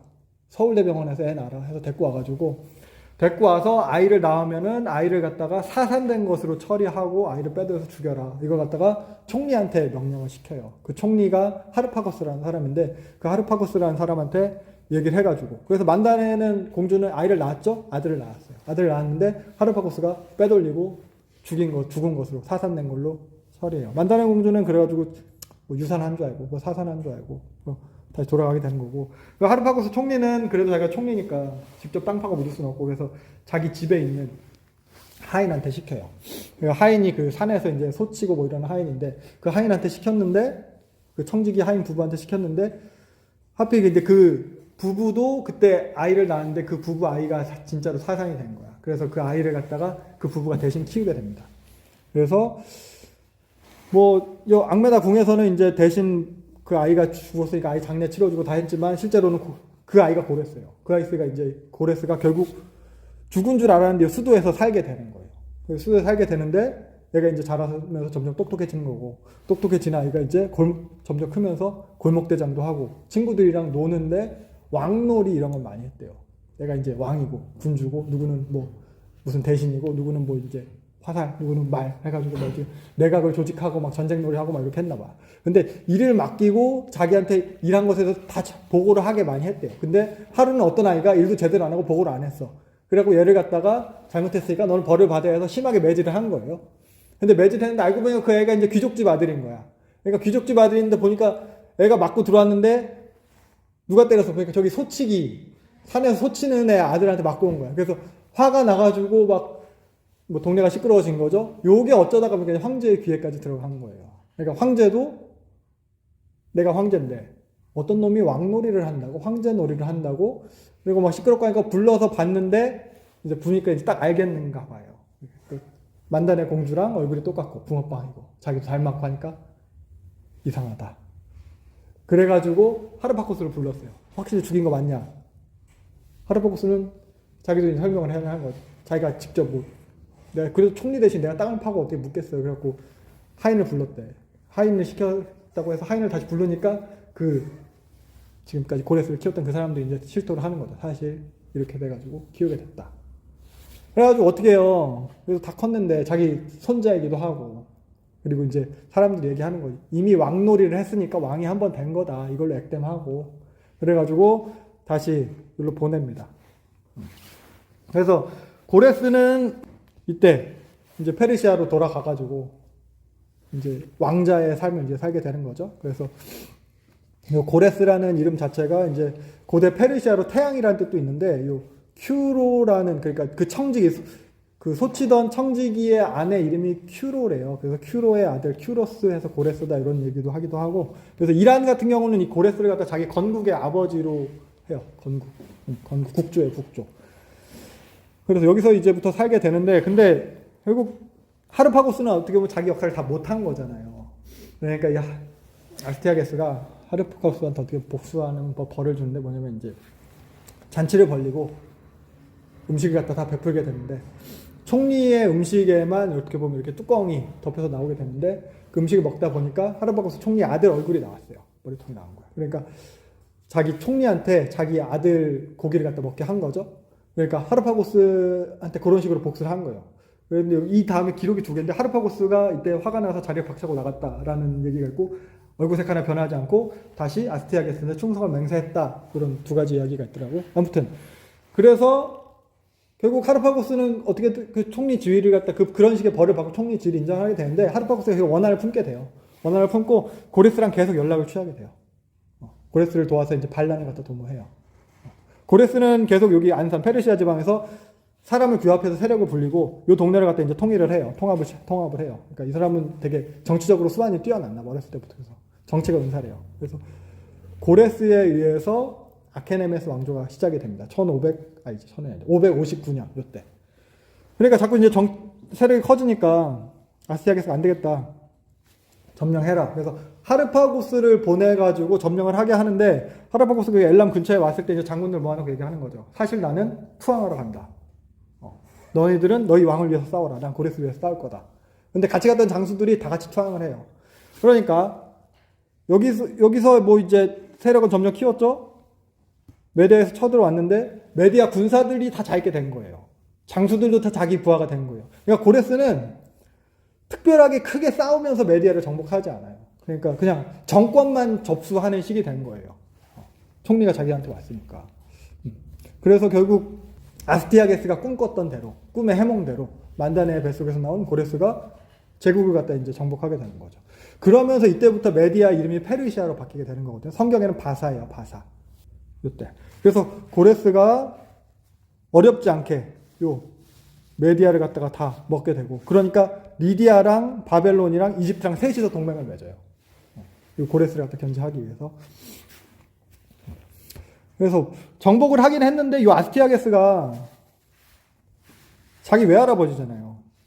고레스니까 엄마의 아빠 외할아버지잖아요. 그리고 할아버지도 어떻게 보면 자기 살려줬고, 그러니까 좋게 대우해 주면서 특히 이 외삼촌이 살아있잖아요. 이 사람 왕이 됐어야 되는 사람인데 이 사람이 다니엘서에 또 나오는 메대 사람 다리오예요. 메대 사람 다리오. 그래서 고레스가 자기는 이제 전쟁하면서 원정을 다니고 정치는 요 외삼촌한테 그냥 다 맡긴 것 같아요. 그래서 메디아랑 어떻게 보면 같은 나라잖아요. 혈통도 어떻게 보면 다르지도 않아요. 외가 쪽이긴 하지만 자기도 왕족이니까. 그러니까 정권만 바뀐 거고 같은 나라인데 이름만 페르시아로 바꿔서 메대 왕족들한테, 메대인들한테는 되게 관대한 처사를 합니다. 세금도 다 면제시켜주고 그런 특권을 줘요. 그래서 다른 나라라고 하기도 그렇지만 같은 나라라고 하기도 그렇고 나중에 가서 이름이 바뀌어요. 나중엔 그 성경에도 보면은 메데 바사 이런 표현이 나와요. 메데 바사. 나중에 세계 역사 뭐 4세기쯤 가가지고 요 두 나라를 구분하기 시작했다 그렇게 해요. 그러면서 이제 고레스가 리디아를 갖다 정복하게 되는 거거든요. 당시에 리디아의 왕이 요 크로이소스였어요. 크로이소스의 누이 여자 형제가 요 메데 아스티아게스한테 시집을 간 거잖아요. 시집을 갔어요. 그래서 고레스도 보면은 어떻게 보면 요 리디아의 피가 살짝 어떻게 보면 섞여 있을 수도 있는데 그래서 보면은 요 사르디스 여기가 리디아의 수도고 리디아의 왕이 이제 크로이소스고 그리스 신화에서 또 이제 거기 이 사람은 이제 신화적 인물이에요. 신화적 인물. 당시 이쪽에 최대 갑부라고 했어요. 고대 근동의 최대 갑부고 부자고. 델포이 신전에 가장 돈 많이 바치기로 유명한 왕이었대요. 그래서 델포이 이때 누가 고레스가 이렇게 쳐들어왔을 때도 델포이 신전 신탁에서 이긴다 해서 싸웠는데 출전했는데 졌어요. 져가지고 그냥 그대로 퇴각했는데 그때 겨울이었거든요. 여기구나. 여기 할리스 강이 있는데 이 강이 얼어 있는데 고레스가 안 쫓아오는 척하다가 이 얼어 있는 강을 갖다 그냥 넘어가가지고 그냥 정복을 해버려요. 안 따라가는 거. 이때도 이제 하르파고스도 같이 총리로 같이 싸우긴 했는데 그래서 사르디스 수도가 사르디스 성경엔 4대예요. 계시록 3장에 보면 4대 교회에 등장하는 그 4대예요. 그래서 요게 정복을 이제 하게 되면서 고레스가 요 리디아를 갖다가 정복하면서 리디아가 엄청난 부자잖아요. 리디아의 엄청난 부가 그대로 이제 페르시아로 오게 되는 거예요. 그래서 페르시아 자체가 동방의 부를 상징하는 나라가 돼버려요. 이게 546년이에요. 그래서 고레스 같은 경우는 이제 여기 이제 사례를 점령하면서 리디아의 왕 크로이소스를 갖다 화형시키려고 해요. 불 붙여서 죽이려고. 크로이소스는 잡혀서 죽게 되는데 뭐 체념한 듯 막 죽기 전에 막 중얼중얼 했나 봐요. 근데 고레스가 그게 뭐가라고 얘기하는지 궁금했나 봐. 야, 불 꺼라 했는데 이미 불은 붙었고. 근데 갑자기 비가 왔대. 비가 와서 불이 꺼져가지고 멈춰가지고 끌어내려가지고 죽기 전에 무슨 말 한 거냐 했는데 이제 이야기를 하기 시작하는 크로이소스가 엄청 부자였잖아요. 부자니까 이 동네로 뭐 똑똑한 사람, 잘난 사람, 철학자들 와가지고 다 강연 같은 거 하고 일부러 불러서 듣기도 하고 그랬나 봐. 근데 이때 철학자 솔론에 대한 얘기를 했는데 솔론 같은 경우가 이제 아테네 출신 철학자인데 민주주의의 그 기반을 마련한 철학자라고 해요. 민주주의라는 것을 갖다 발전시킨 사람, 기초를 세웠다는 평가를 받는 사람. 이 사람이 이제 리디아를 방문했는데 고대 근동 최고의 부자이니까 크로이소스가 솔론한테 질문한 거예요. 당신이 보기에 당신이 만났던 세상에서 가장 행복한 사람은 누구입니까? 했는데 크로이소스가 사실은 자기라고 듣고 싶은 거예요. 내가 제일 부자니까. 당신이 제일 행복해 보입니다라고 했어야 되는데 뭐 그런 식의 대답을 하는 거죠. 저기 아테네 시골에 있는 효자 둘을 둔 어머니가 제일 행복합니다. 그럼 두 번째는요? 세 번째는요? 근데 크로이소스가 계속 자기 이름이 안 나와. 근데 결국 마지막에 솔론이 했던 말이 지켜야 될 것을 끝까지 지킨 사람들이 행복한 사람입니다. 이 말을 했대요. 근데 크로이소스가 이제 그때는 짜증이 왕창 났는데 지금 자기가 다 뺏기고 죽게 생겼으니까 그 말이 생각났다는 거예요. 그래서 고레스가 그런 얘기를 들으면서 그리스 철학에 대한 거를 갖다가 고레스가 눈뜨게 되고 그러면서 크로이소스를 자기의 모사로 계속 데리고 다녀요. 뭐 제갈량 데리고 다니듯이. 그러면서 죽기 전까지 데리고 다니고 죽을 때도 자기 아들들한테도 크로이소스를 잘 대우해줘라, 모셔줘라. 그렇게 이야기를 합니다. 그래서 결국 리디아는 정복됐죠. 전쟁에서 정복되면 정복국은 결국에는 다 수탈당하는 거예요. 겁탈 아니면 약탈이에요. 그래서 다 약탈당하고 있는데 크로이소스가 그때도 고레스한테 얘기를 한 거예요. 이미 제국이 이 부가 엄청난 부가 다 당신 것이 되었는데 왜 약탈을 하냐고. 그래서 고레스가 약탈을 하지 않고 약탈을 중지하고 그대로 그 부가 이제 페르시아의 것으로 되게 되는. 그래서 엄청난 군자금을 획득하게 된 거예요. 그러니까 드디어 이제 제국을 향한 발돋움을 할 수 있는 그게 마련이 된 거죠. 그래서 이 크로이소스를 통해서 그리스의 철학이랑 정치랑 학문을 접하게 되면서 싸움만 하던 사람이 정치적 수완만 좋던 사람이 지식과 교양을 갖다 갖추게 되는 거예요. 그래서 아수르 같은 경우에는 공포 정치했잖아요. 무섭게 해서 다 없애버리고. 근데 바벨론 같은 경우에는 창씨 개명했어요. 세뇌시키고 억압학 정치했어요. 근데 고레스는 관용 정책을 펼치게 돼요. 속국의 백성들을 그런 제국의 틀 안에서 자율성을 누리게 해줘요. 문화적인 자율성, 종교적인 자율성을 누리게 해줘요. 그들의 관습을 갖다 존중했고 토착 주민들한테 그런 책임 같은 걸 많이 맡기게 됩니다. 그래서 리디아 정복한 다음에 고레스가 바벨론도 정복을 하게 되거든요. 539년이에요. 바벨론은 되게 문화, 종교적으로 되게 뛰어났다고 했잖아요. 건축기술로 뛰어나가지고 바벨론 성 자체가 되게 난공불락. 여기에 그것도 있었던 거잖아요. 아까 말한 7대 불가사의 공중정원 여기에 있었던 거예요. 그래서 성루 탑 높이가 제일 높은 게 100m였다라고 되는데 실제로 한 90몇 m였다라고 해요. 그러니까 그 정도예요. 그 당시에. 이 당시 기원전 500년이잖아요. 박혁건 세가 아래서 태어나기 전이에요. 우리나라 치면은. 그 당시에 그런 건축물을 만들어 놓은 거고 성벽 두께가 32m. 그리고 둘레는 100마일 정도 되고 그 성벽 두께 32m짜리를 쌓는데 밑으로도 11m를 파가지고 성벽을 쌓는 거예요. 청동문이 100개가 있었다고 그러고 그리고 청동마다 해자가 있었다고 하는데 해자 앞에 뺑 둘러가지고 그 물을 파잖아요. 그 깊이는 또 18m 물을 파서 그러니까 못 들어오는 거예요. 난공불락인 거예요.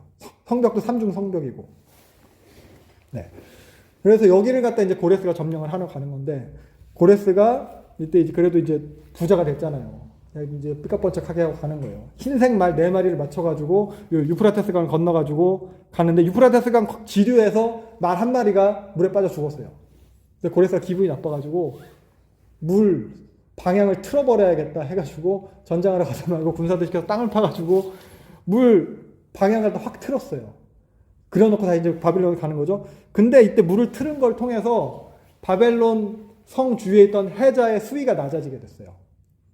그래서 해자의 그 주변에 있는 물 수위가 낮아지니까 성벽 밑에 있는 구멍이 보였대요. 수문이 보였대요. 그래서 수문이 어떻게 보면 뭐 기록마다 조금씩 달라요. 거기가 오물이 나오는 곳이었다. 똥물, 소변 이런 게 나오는 곳이었다고 하는데 결국 그 수문을 통해서 들어가가지고 바벨론을 갖다 점령을 하게 돼요. 헤로도토스에 의하면은 유프라테스 강물이 들어가는 쪽과 나오는 쪽에서 동시에 침입을 했다. 뭐 이렇게 기록을 하고 있다고 하더라고요. 근데 이때 바벨론 성은 뭐 하고 있었나? 바벨론 성은 이때가 이제 다니엘서 5장에 나오는 장면이에요. 벨사살 왕. 벨사살 왕이 잔치를 베풀고 있었을 때요. 그러니까 바벨론이 난공불락이기 때문에 적이 쳐들어와도 포위가 됐어도 안에서는 이렇게 어떻게 보면 사기를 더 높이려고 했을까요? 잔치를 벌이고 있는 거죠. 아무리 그래도 별로 분위기는 안 나지. 그러니까 예루살렘 성전에서 온 금그릇, 은그릇 다 뺏어온 거 다 가져와. 우리 금그릇에 먹자. 이런 식으로 분위기를 띄우려고 했는데 갑자기 벽에서 이제 글씨가 쓰는 거죠. 메네메네 데게 루바레신 이거 딱 글씨가 쓰니까 놀래가지고 다 이게 무슨 일이냐. 벽에 손가락 나서 글씨 쓰니까 이거 해석할 수 있는 사람 데리고 와라. 해석할 수 있는 사람 데리고 오면은 셋째 통치자로 삼겠다. 내가 왕인데 세 번째 자리 줄게. 해가지고 이때 다니엘이 이때 오게 되는 거잖아요. 다니엘이 와가지고 다니엘한테도 얘기하는 거죠. 네가 그렇게 뛰어난 다니엘이라면서 셋째 통치자 자리 줄 테니까 이거 무슨 일인지 해석해줘 하니까 메네메네 데게 루바레신인데 이게 함량미달이라는 뜻이다. 당신을 달아보고 했는데 교만해가지고 끝장날 거다. 그래서 이걸 갖다가 이제 얘기를 하니까 다니엘한테는 셋째 통치자로 삼아주는 거죠. 그래. 뭐 자기가 망한다 소리 듣긴 했지만 그래도 해석을 해주고 셋째 통치자로 삼았대요. 그리고 나서 그 셋째 통치자 설명 왜 셋째 통치자냐고 하면은 이때 아버지가 있었어요. 요 벨사살의 아버지가 나보니두스인데 벨사살은 여기 바벨론에 있는 거예요. 나보니두스는 여기 있어요. 하란에. 그러니까 나보니두스도 어떻게 보면은 그 쿠데타를 통해서 왕이 된 사람이에요. 근데 자기 어머니가 하란 출신의 달신 난나를 섬기는 제사장이었어요. 근데 바벨론은 주신이 마르둑이잖아요. 그러니까 마르둑을 갖다가 원래 국교로 해야 되는데 달신 난나로 바꿔놓으니까 제국 곳곳에서 반란이에요. 지금도 그래서 요 길리기아 지방에서 반란 진압하러 여기 가 있고. 그러니까 얘가 아빠예요. 첫 번째 왕, 얘 벨사살은 두 번째 왕이에요. 바벨론에 있는 거예요. 지금 느부갓네살에 쳐들어왔어요. 벽에 글씨 써졌어요. 그러니까 이거 해석하면은 첫 번째, 두 번째, 나 다음으로 세 번째 자리 주겠다. 이 얘기 여기서 이렇게 하는 거예요. 그래서 이렇게 포위됐고 그래서 그 밤에 벨사살은 죽임을 당하는 거예요. 그 밤에 쳐들어와서 죽임을 당하는 거예요. 그리고 메대 사람 다리오가 나라를 얻었네. 여기 나타난 메대 사람 다리오가 고레스의 외삼촌. 아까 고레스가 그 다 침략하고 나서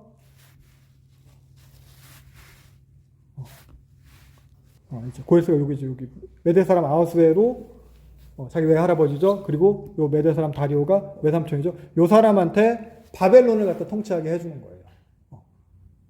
자기는 아직은 메대인지 페르시아인지 헷갈리는 시대예요. 메대 페르시아를 갖다 점령을 했는데 바벨론도 그 점령을 하고 바벨론은 자기 외삼촌한테 줬다. 요 얘기예요.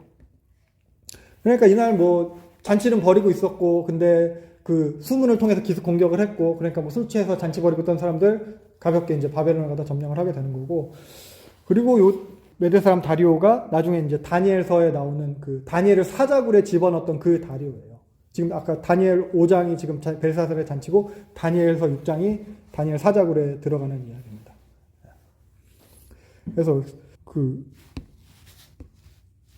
요 나보니두스가 지금 하랄 원정 주인공이고, 요 벨사살 때 바벨론이 끝나게 되는 거죠. 그러니까 나보니두스가 달신을 섬겼다고 했잖아요. 근데 바벨론은 마르둑을 주신을 섬긴다고 했잖아요. 그러니까 나보니두스는 여기도 보면 선이 안 이어져 있죠. 쿠데타를 통해서 왕이 되면서 정통성도 없고, 거기다가 마르둑을 섬기지 않았기 때문에 신성 모독적인 인물인 거예요. 이 사람은 바벨론 사람들 입장에서는. 그래서 고레스가 보다 바벨론을 갖다 정복하는데 쉬웠어요. 그러니까 해방자인 거예요. 고레스는 관용 정책을 펼쳤다고 했잖아요.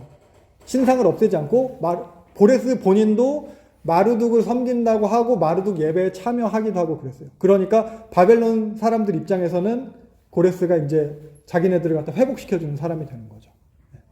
그래서 고레스가 마르둑의 지명을 받아서 합법적으로 바벨론의 왕이 된 거다 이렇게 막 표명을 하기도 하고, 그러면서 이제 538년에 고레스가 대왕으로 즉위를 하게 됩니다. 이란의 국조라고 했어요. 근데 사실 요 고레스가 왕이 되는 거는 이사야를 통해서 수백 년 전에 이미 예언이 되었어요. 이사야서 이게 44장인데 44장 27절에 보면은 요 기쁨에 대하여 이르게 마르라, 내가 내 강물들을 마르게 하리라 하면, 요게 아까 말한 바벨론 성벽 주위 수위를 낮춰가지고 물을 갖다 마르게 해가지고 바벨론 성을 점령한 것이다라고 해석을 하기도 하고, 그 다음에 이제 고레스에 대한테 말하기는 내 목자다라고 하면서 고레스를 통해서 제국을 만들고, 고레스를 통해서 성전을 짓게, 예루살렘 성전을 짓게 하겠다. 이게 이제 이미 이사야를 통해서 고레스의 이름까지도 이렇게 예언이 되어 있었다고 할 수 있겠습니다. 그러니까 고레스가 바벨론을 점령을 했어요. 바벨론에 지금 누구 있었어요? 다니엘이 있어요. 다니엘이. 에스겔도 분명히 있었을 거예요. 근데 다니엘은 높은 지위에 있었기 때문에 다니엘을 만났을 거예요. 그래서 다니엘서에도 보면은 다니엘 같은 경우는 이제 고레스 원년까지 고레스 왕의 시대에 형통했다. 다리오 왕은 아까 그 사람이죠. 메대 사람 다리오. 고레스의 외삼촌. 그 사람 시대 때, 그리고 고레스 왕의 시대 때 형통했고, 고레스 3년까지도 계속 거기서 활동을 하고 있는 거예요. 다니엘. 그러니까 다니엘을 통해서 이런 예언을 들었을 거예요. 성경에 대한 예언을 들었을 거예요. 다니엘도 그 70년이 지나면은 포로로 귀환한다는 것 때문에 예레미야서를 읽어서 알고 있었고, 이런 이사야서에 나타난 그런 고레스의 이름이 있었다는 것도 어떻게 보면은 다니엘을 통해서 고레스가 들었을지도 모르고, 그러니까 고레스가 그래서 황제가 되고 나서 즉위 원년에 명령을 하게 돼요. 니네 다 포로 돌아가라. 고레스가 원년에 예레미야를 통해서 하신 말씀 이루게 하시고, 예레미야 선지자 통해서 70년 만에 돌아간다고 한 거죠. 그래서 조서를 내리는 거예요. 다 돌아가라. 유대인들 다 돌아가서 성전 건축해라. 하나님이 진짜 신이고 하나님이 예루살렘에 계신 하나님이다. 이런 것들. 포로기한을 명령하는 거예요. 그래서 인류 역사상 사실 제국이라고 할 만한 나라는 요 페르시아가 진짜 제국이에요. 이걸 다 다스렸어요. 전 세계 전체를 통일했다고 할 수 있어요. 그러니까 바벨론도 아수르도 전체 다 통일은 아니었거든요. 그래서 요 고레스가 왕이 되고 나서 포로 귀환을 명하는데, 이게 고레스 실린더입니다. 고레스 원통형 비문이라고 불리는데 1879년에 발견됐다고 해요. 이게 이란에서 발견된 건데 영국 박물관에 대여 중이래요. 대형박물관 볼 수 있을 거예요. 그래서 고레스를 여기 보면은 바벨론의 구원자로 묘사하고 있어요. 성경에는 그냥 유대인들만 다 귀환한 것처럼 되어 있는데, 추방당한 포로로 잡혀온 모든 민족을 다 돌려보내요. 여기 내용을 보면. 그래서 바벨론이 무시하던 그런 속국 민족들이 돌아가서 니네들 신전 다시 지어라, 다시 재건해라, 이거 다 허락했다는 그런 내용들이 다 기록하고 있어요. 그래서 포로들에 대한 자유, 그리고 종교에 대한 자유. 그래서 세계 최초의 이게 인권 선언문이다. 이런 평가를 받기도 해요. 요게 실제 크기는 한 23cm 정도 된대요. 요만한 거, 요만한 거. 23cm, 손바닥 한 뼘. 그래서 굴리는 거래요. 두루루루 굴려서 도장 찍듯이. 굴려서 그럼 이게 조서가 다 돼 있는 거예요. 이런 거. 그래서 보면은 제일 처음에 여기였어요. 손바닥만한 나라예요. 손바닥만한 나라. 여기서 손톱만한 나라. 손톱만한 나라인데 갑자기 엄청 큰 제국이 됐어요. 하루아침에 큰 제국이 됐어요. 그냥 어떤 도시에서 이렇게 제국이 됐어요. 갑자기 큰 제국이 됐어요. 제국을 다스려야 되는데 다스릴 사람이 없어요. 지배할 사람이 없어요. 예를 들면 뭐 우리 동막교회가 갑자기 미국을 갖다 정복을 하게 된 거야. 어느 날 갑자기 동막교회가 미국을 정복을 쳐들어간다고 해서 쳐들어가는데 진짜로 정복을 하게 된 거예요. 그럼 당장 뭐 내일부터 다음 주부터 미국 전체를 갖다 다스려야 되는데 누가 다스릴 거예요? 곽재훈 목사님이 다스리면 되나? 땅이 그렇게 넓은데 영어 잘하는 사람 있으면 영어 잘해요? 누가 잘해요? 주지사 시켜줄게요. 뭐 이렇게 되는 거예요. 그런 식으로 고레스가 이제 다스려야 되는데 다스릴 사람이 없으니까 그러니까 이제 포로 귀환을 정복한 사람들을 다 돌아가서 돌아가서 잘 살아라 이렇게 되는 거예요. 근데 문제는 뭐냐? 포로 귀환하라고 해서 돌아가겠냐는 거예요. 그러니까 50년 이상 지났어요. 정착해서 잘 살고 있는 거예요. 다니엘은 국무총리에 되고 새 친구도 뭐 국무장관이고 모르드게도 국무총리고 느헤미야도 뭐 경호실장이고 뭐 이렇게 다 높은 지위까지도 오를 수 있어요. 재산과 노예도 가질 수 있어요. 그리고 요 바벨론이라고 했잖아요. 고대 근동 문화의 중심지예요. 문명이 엄청 발전한 나라예요. 예루살렘은 변방 시골에다가 지금은 폐허예요. 폐허. 거기로 돌아가라고 하면은 돌아가겠냐라는 거예요. 시골 귀농 정도가 아니라 저기 물도 없는 흑산도 가서 살아라 이거가 되는 거거든요. 서울에서 살다가. 그러니까 안 와요. 1차 포로 귀환 때. 5만 명이 채 안 와요. 노예 포함했는데도. 그러니까 이 사람들이 시편이나 뭐 그런 보면은 그 예루살렘에 대해서 그리워하고 바벨론 포로가 끝날 것에 대해서 막 노래를 많이 하거든요. 근데 실제로 포로 귀환이 떨어졌을 때, 명령이 떨어졌을 때 못 가는 거예요. 가고는 싶은데 뭐 정작 자기의 삶 때문에 산다는 게 뭔지 이렇게 해서 얼마 전에 수능 끝났지만 당장 내 아이가 올해 수능 봐야 될지도 몰라. 바벨론 대학에 입학해야 될지도 몰라. 올해 그렇게 고생해서 드디어 내가 집을 장만했어. 아파트를 장만했어. 뭐 팔아서 현금화해서 갈 수 있는 것도 아니야. 그냥 놓고 가야 되는 거예요. 인제 자리 잡았는데, 인제 관직에 올랐는데, 근데 제가 50년 동안을 기도했지만 못 가는 거예요. 하나님을 사랑한다고 하지만 못 돌아가게 되는 거예요. 부모 생각하고, 부모님 편찮으실 수도 있고, 자녀들도 있고. 그러니까 그 상태에서 포로 귀환하는 사람들은 그 사람들을 욕했을지도 몰라요. 남아있는 사람들을. 가짜 믿음이라고. 믿음도 없다. 그럼 남아있는 사람들의 마음은 어땠을까? 하나님이 우리를 사랑하실까? 하나님이 여기에 계실까? 그럼 미안한 마음도 들었을 거고. 그래서 이런 남아있는 사람들을 대상으로 남아있는 사람들에 대해서 쓰여진 이야기가 에스더서예요. 성경의 에스더서. 그러니까 에스더서라는 것 자체가 에스더서에 사실 실제로 하나님이라는 이름 자체는 한 번도 나오지 않아요. 그 페르시아거든요. 근데 하나님의 이름 자체는 한 번도 나오지 않지만 그 안에서 우리 읽으면서 거기서 하나님의 일하심을 볼 수 있거든요. 바벨론 포로지에 남아있는 사람들을 위로하기 위한 그 사람들에 대해 여전히 하나님 너희와 함께 하신다. 하나님 너희를 구원하신다. 여전히 그 메시지를 주고 있는 에스더라는 한 여인의 그런 용감한 이야기 정도가 아니라는 거죠. 그래서 이것도 안 읽어보셨으면 다음 시간에 한번 읽어보세요. 아무튼 그래서 고레스는 이 제국을 점령하게 됐는데 요 카스피해 동쪽에 마사게타이족이랑 전쟁 중에 죽어요. 마사게타이는 약간 좀 야만인이었어요. 그때까지도 불을 제대로 사용하지 않는 토미리스라는 여왕이 다스렸다고 하는데 여기 보면 옥서스 강이 있어요. 옥서스 강이 있는데 강물이 되게 셌나 봐. 그래서 고레스가 여기서 넘어가야 되나 말아야 되나 고민하고 있는데 여왕이 그랬어요. 니네 군대 한 80리 뒤로 빼라. 그럼 우리가 넘어갈게. 아니면 우리 군대 뺄 테니까 네가 넘어와라. 그래서 고레스가 우리가 넘어가겠다고 했어요. 군대는 사기전이니까. 그래서 그러고 나서 전쟁을 했는데 전쟁이 쉽지가 않은 거예요. 이 사람들이 야만인이라고는 하지만 뭐 불도 사용하지 않고 뭐 날렵하고 하니까 그러다가 고레스가 그래서 계략을 쓰는데 음식 같은 거 잔뜩, 술 같은 거 잔뜩, 또 고기 같은 거 잔뜩 부어놓고 싸움에서 진척하면서 도망갔다가 근데 이 사람들이 야만인이다 보니까 그런 거 먹어보지 않았으니까 먹고 잔뜩 취했을 때 몽땅 가서 다 사로잡아요. 근데 이 토미리스 여왕이 이제 비꼬는 거죠. 남자인 줄 알았더니 남자가 아니다. 정정당당하지 못하다. 치사한 방법을 썼다. 그래서 고레스가 화가 나가지고 다시 싸우자 하고 다시 다 풀어줬어요. 근데 이때 토미리스 여왕의 아들이 수치스럽다고 자살을 해요. 자결을 했어요. 그래서 요 마사게타이족 사기가 엄청 오르게 되는 거죠. 고레스랑 전쟁이 치열하는데 여기서 고레스가 죽어요. 그러니까 제국을 다 점령을 했어요. 제국을 다 점령하고 이렇게 큰 나라를 만들었는데 야만인이랑 싸우다가 허무하게 죽어요. 그래서 요 페르시아 근처 여기 파사르가드에 묻히게 됩니다. 그래서 요 고레스 무덤이에요. 지금도 있어요. 뭐 우리나라에 있는 능이나 이런 것처럼 뭐 모르겠어요. 속은 어떻게 화려하진 않은데 되게 크게 있고 주변에 공원 조성돼 있고 뭐 그렇대요.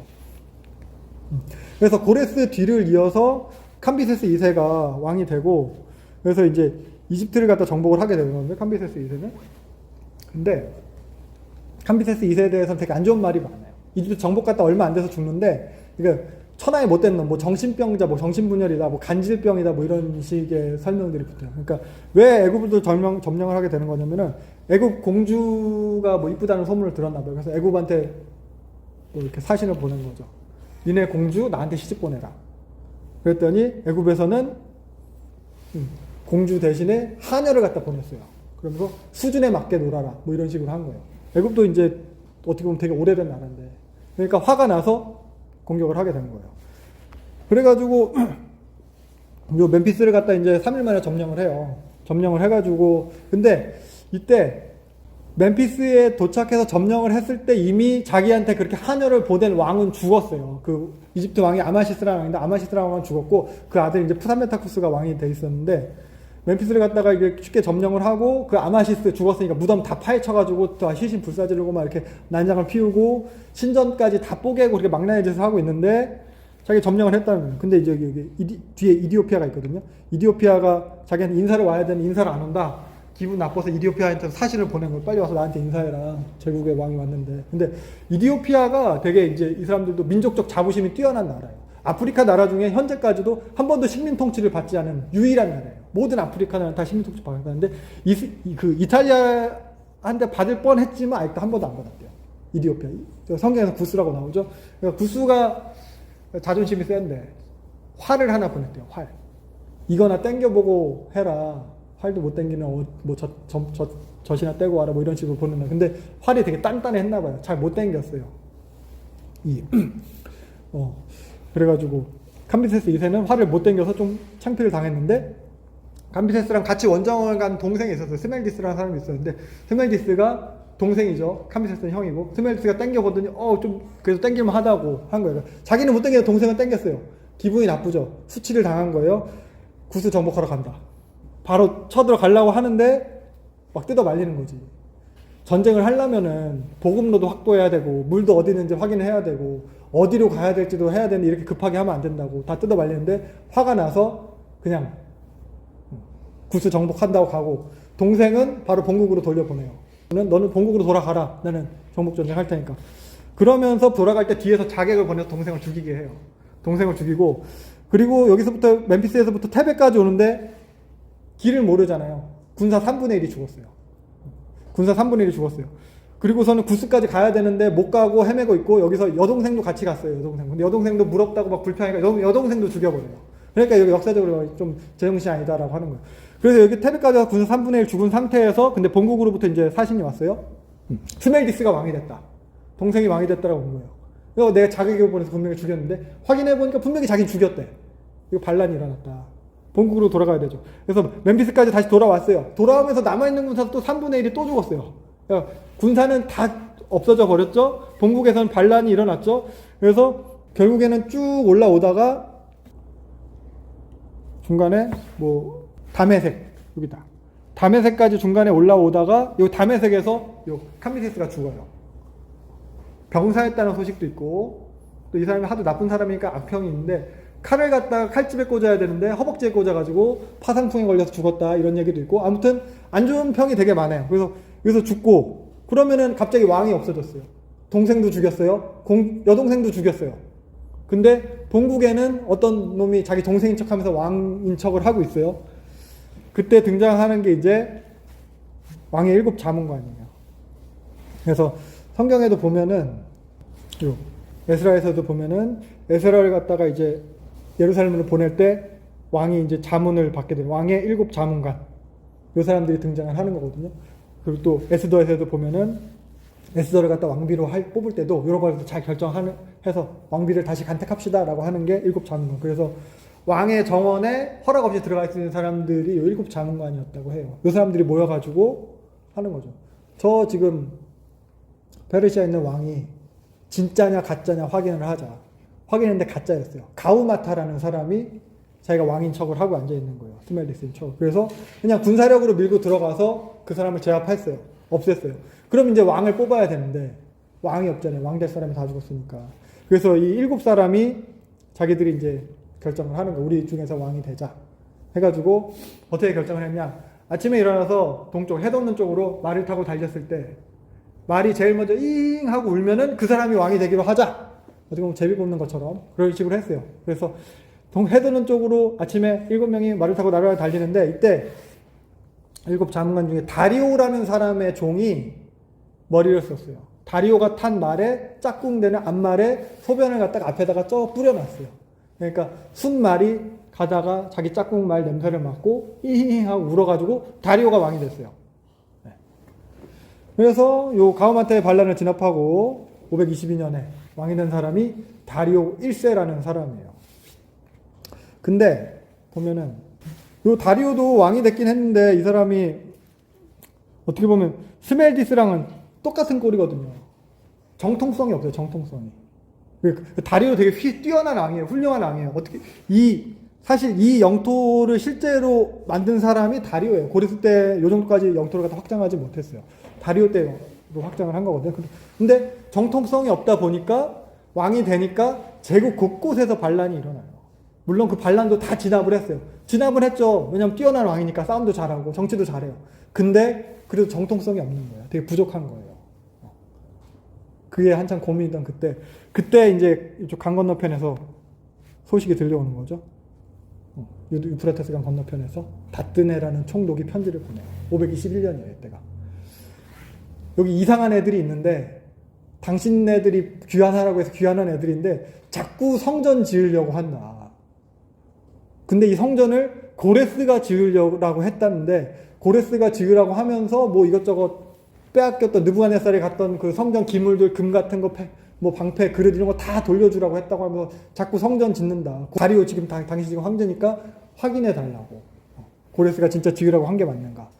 그래서 다리오가 그 조서를 찾게 되는 거죠. 고레스의 조서를 찾게 되는데 찾다가 결국 요 메데도 앙메다 궁성에서 두루마리를 찾았는데 고레스 원년에 아까 말한 고레스 칙령이 나타난 거예요. 그래서 보면은 페르시아 제국이잖아요. 여기가 메데예요. 궁전을 따로 써요. 메데 궁전은 보통 이제 여름에 써요. 여름에. 그리고 겨울에는 요 페르스폴리스에서 쓰고 봄 가을에는 엘람 수산 혹은 요 바벨론에서 지내는 거예요. 봄 여름 가을 겨울 이제 추위와 계절을 피해서 이제 지내는 거죠. 그러니까 메데도에서 발견됐다는 거는 고레스가 이제 여름에 이거 갖다 조서를 갖다 내리지 않았을까 이렇게 생각할 수 있는 거고. 그래서 다리오는 고레스 칙령을 발견하자마자 그대로 다 하라고 명령을 하는 거예요. 왜? 나는 고레스의 후계자라는 정통성이 필요했거든요. 정통성이 부족했거든요. 그래서 고레스의 정치 이념, 건국 이념을 따르고 있다. 그래서 고레스 칙령 그대로 전폭적인 지지를 해줍니다. 야, 성전 견고하게 만들어. 그리고 그 경비는 비용은 다 왕실에서 낼 거야. 그 전까지 성전이 어떤 꼴이었냐면은 포로 귀환했어요. 폐허라고 했잖아요. 살 집도 없어요. 성전 지을 수 있어요? 못 지어요. 성전 지으려고 하다가 주변에서 지금 이렇게 그 동네 총독들이 막 방해하고 하는 것처럼 방해를 하니까 성전 짓다 말고 자기 집 짓고 있었어요.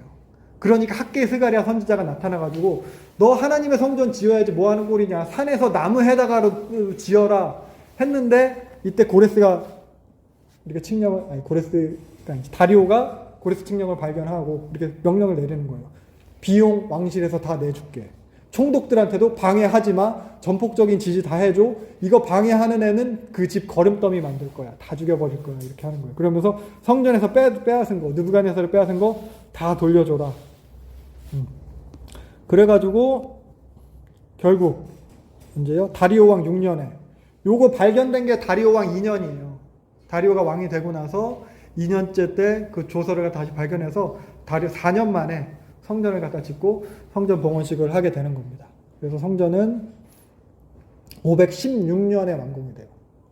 성전이 파괴된 게 586년이에요. 딱 70년 만에 성전이 이렇게 완공이 되게 되는 겁니다. 그래서 오늘 본 이야기들은 성경과 관련은 돼 있는 이야기들이지만 사실 성경에 나오지 않는 이야기들, 어떻게 보면 세계사 이야기들 함께 봤어요.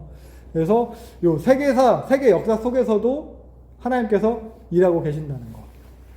여전히 그 언약, 하나님께서 선지자를 통해서 말씀하신 것들, 그걸 갖다 지키시는 하나님을 우리가 이제 좀 본 거예요. 성경 안에서만 그 언약대로 하시는 게 아니라 세계 역사 속에서도 이루시는 하나님이라는 거. 그래서 이런 것들을 통해서 우리가 생각을 해보면 좋을 것 같아요. 이게 다 우연이 아니다라는 것에 대해서. 고레스가 왕이 된 것, 그리고 지금 여기서 보는 다리오가 왕이 된 것, 이게 다 우연이 아니라는 거죠. 그러니까 하나님의 언약이 신실하시네요. 북왕국의 멸망도 남왕국의 멸망과 성전 파괴도 다 예언된 거라고 했어요. 그리고 그 회복되는 거, 회복의 이유도 다 언약 때문이라고 했어요. 하나님의 말씀대로 이루어지는 거고, 새로운 창조, 회복을 준비하시네요. 아브라함 언약을 위해서 함께 하시려고. 그래서 성전이 완공됐다고 했잖아요. 70년 만이에요. 이 70년은 예레미야를 통해서 이미 예언된 거예요. 70년 동안 바벨론 왕을 섬기리라. 70년에 차면은 돌아오게 하기를. 다니엘도 그래서 알았어요. 고레스 통치 원년에 70년 만에 그치겠구나. 다니엘도 알았고, 요 스가랴 선지자가 나타나서 얘기하는 거죠. 환상을 많이 봐요. 스가랴 선지자는. 그래서 스가랴 선지자가 천사가 하나님한테 말씀하신 환상을 본 거예요. 천사도 하나님한테 호소하는 거죠. 하나님, 말씀하신 70년 다 되는데 어떻게 되는 겁니까? 그러니까 하나님께서 그 천사한테 좋은 말로 위로했다. 곧 회복될 거다. 스가랴한테 말씀 보여주시는 거예요. 스가랴가 성전 지어라 라고 하고 나서 이제 바로 성전이 완공되게 되는 거거든요. 그러니까 그 고레 칙령이 다시 발견되면서 다리오에 통해서. 그러니까 이런 것들. 다리오가 왕이 되었기 때문에 어떻게 보면 이렇게 전폭적인 지지를 받을 수 있었을 거예요. 그냥 캄비세스가 계속 그대로 왕이었으면, 혹은 그 동생 스멜디스가 왕이었어도 이렇게 전폭적인 지지를 받지 못했을 거예요. 진짜 나무에다가 성전 지었을지도 몰라요. 그럼 다리오가 왕이 되기 위해선 다리오의 종이 꾀를 내야 됐죠. 오줌을 뿌려야 됐어요. 그전에는 반란이 있어야 됐어요. 그 가우마타라는 그 반란이 있어야 됐었고, 그것보다도 먼저 캄비세스가 죽지 않았어야 돼요.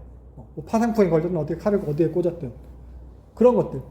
이집트에서 그냥 순순히 공주를 보냈더라면 어차피 싸움도 질 건데, 이디오피아 정복을 안 하고 그냥 이집트까지만 정복하고 그냥 말았더라면, 그러니까 그런 것들, 만약이라는 가정이 다 소용이 없겠지만 그런 것들. 사실 또 고레스가 마사게타의 원정 중에서 그냥 풀어주지 않고 무슨 소리 하고 싹 다 잡아서 죽였으면 고레스가 계속 살아있었어도 이런 일이 일어나지 않았을 거라는 거죠. 그래서 이 70년 만에 회복된다는 말씀, 그래서 성전 재건이 하나님의 말씀대로 이루어지기 위해서는, 그러니까 말에 오줌 뿌리는 그런 한낱 종에서부터 제국의 황제까지 하나님께서 다 사용을 하신다는 거예요. 고레스가 만들어진 것도 생각을 해보면은 아수르의 공포 정치에 대한 반감과 저항으로 바벨론 제국이 나타났어요. 근데 바벨론 느부갓네살에 의해서 리디아랑 메데가 혼인 동맹을 맺게 되고, 그 혈통을 통해서 또 고레스까지 태어나게 되는 거거든요. 그러니까 여기에서 보면은 아수르나 메디아, 바벨론, 리디아 같은 그런 제국들뿐 아니라 고레스는 페르시아 안산의 변방 소국가잖아요. 그 소국가까지 다 사용되는 거고, 청지기 부부를 통해서 키워지게 되잖아요. 청지기 부부도 사용되는 거고, 근동 최고의 갑부인 크로이소스까지도 다 사용되는 거예요. 거기다 우상숭배도 사용되는 거죠. 바벨론에 주신 마루두, 그것에 대한 너무 열심 때문에 나보니두스가 어떻게 보면 미움을 받게 되고, 고레스가 해방자로서 그렇게 어렵지 않게 바벨론을 정복하게 되는 거고요. 그러니까 또 고레스가 그런 것을 다 포용하다 보니까 관용 정책을 통해서 포로 귀환도 어렵지 않게 남은 자들 귀환이 이루어지게 되는 거고. 그래서 이런 과정들 속에서 계속해서 하나님의 영광이 드러나는 거예요. 고레스의 입을 통해서, 지금도 여기서 보면 다리오의 입을 통해서, 또 다니엘서에 보면 뭐 메대 사람 다리오 이런 사람들을 통해서 다 하나님의 이름이 드러나는 거예요. 그래서 제국의 그런 왕들을 통해서 성전이 없는 그곳에서도 하나님께서 영광 받으신다는 거죠. 예루살렘이 아닌 이방 땅에서 하나님께서 계속해서 자신의 백성들을 보호하시고 그 언약을 신실하게 이루어 가신다는 거예요. 그래서 중간사를 보면서 우리가 또 성경을 보면서 이런 하나님을 믿으면 될 것 같아요. 성경 속에서만이 하나님이 아니고 교회에서만 하나님이시는 게 아니고 세상에서도, 그리고 내 인생에서도. 어떻게 보면 우리에게는 하찮아 보이잖아요. 그러면 우리가 그 소치기 혹은 그 오줌 뿌린 종 그 수준으로 우리는 그냥 일개 범인으로서 우리의 삶을 살잖아요. 그러니까 우리의 삶을 통해서도 하나님이 자신의 약속, 언약을 신실하시게 이루어 가신다는 거. 그걸 믿으면 좋을 것 같아요. 내 삶은 아닐지도 모른다. 이렇게 할 수도 있겠지만 사실 보면은 고레스한테 임금놀이 하다가 매맞은 아이도 있어요. 그 아이를 통해서도 하나님께서 일을 하신 거거든요. 우리의 삶이 그냥 세상 가운데서 어디에서 치이고 매맞고 이런 삶일 수 있는데 그런 삶을 통해서도 하나님께서 자신의 계획을 이루어 가신다는 거예요. 그래서 중간사는 하나님이 계속해서 뭐 침묵하시고 삐져있고 뭐 포기하고 이런 시기가 아니에요. 여전히 그 하나님은 자신의 신실하심으로, 그분의 믿부심으로 그런 세계 역사를 주관하고 계십니다. 언약을 이루어가고 계신다는 거. 그래서 그걸 기억합니다. 그분의 이야기, 하나님의 이야기. 그래서 히스토리해서 히즈 스토리해서 H 대문자로 써서 하나님의 이야기다라고 하잖아요. 모든 역사가 구속사 안에서 하나님께서 언약을 이루어 가신다는 거 기억을 하시면 좋겠습니다. 네. 오늘 이 정도로 마치면 될 것 같아요. 힘써 알자, 여호와를 알자. 우리 여호와께 돌아가자.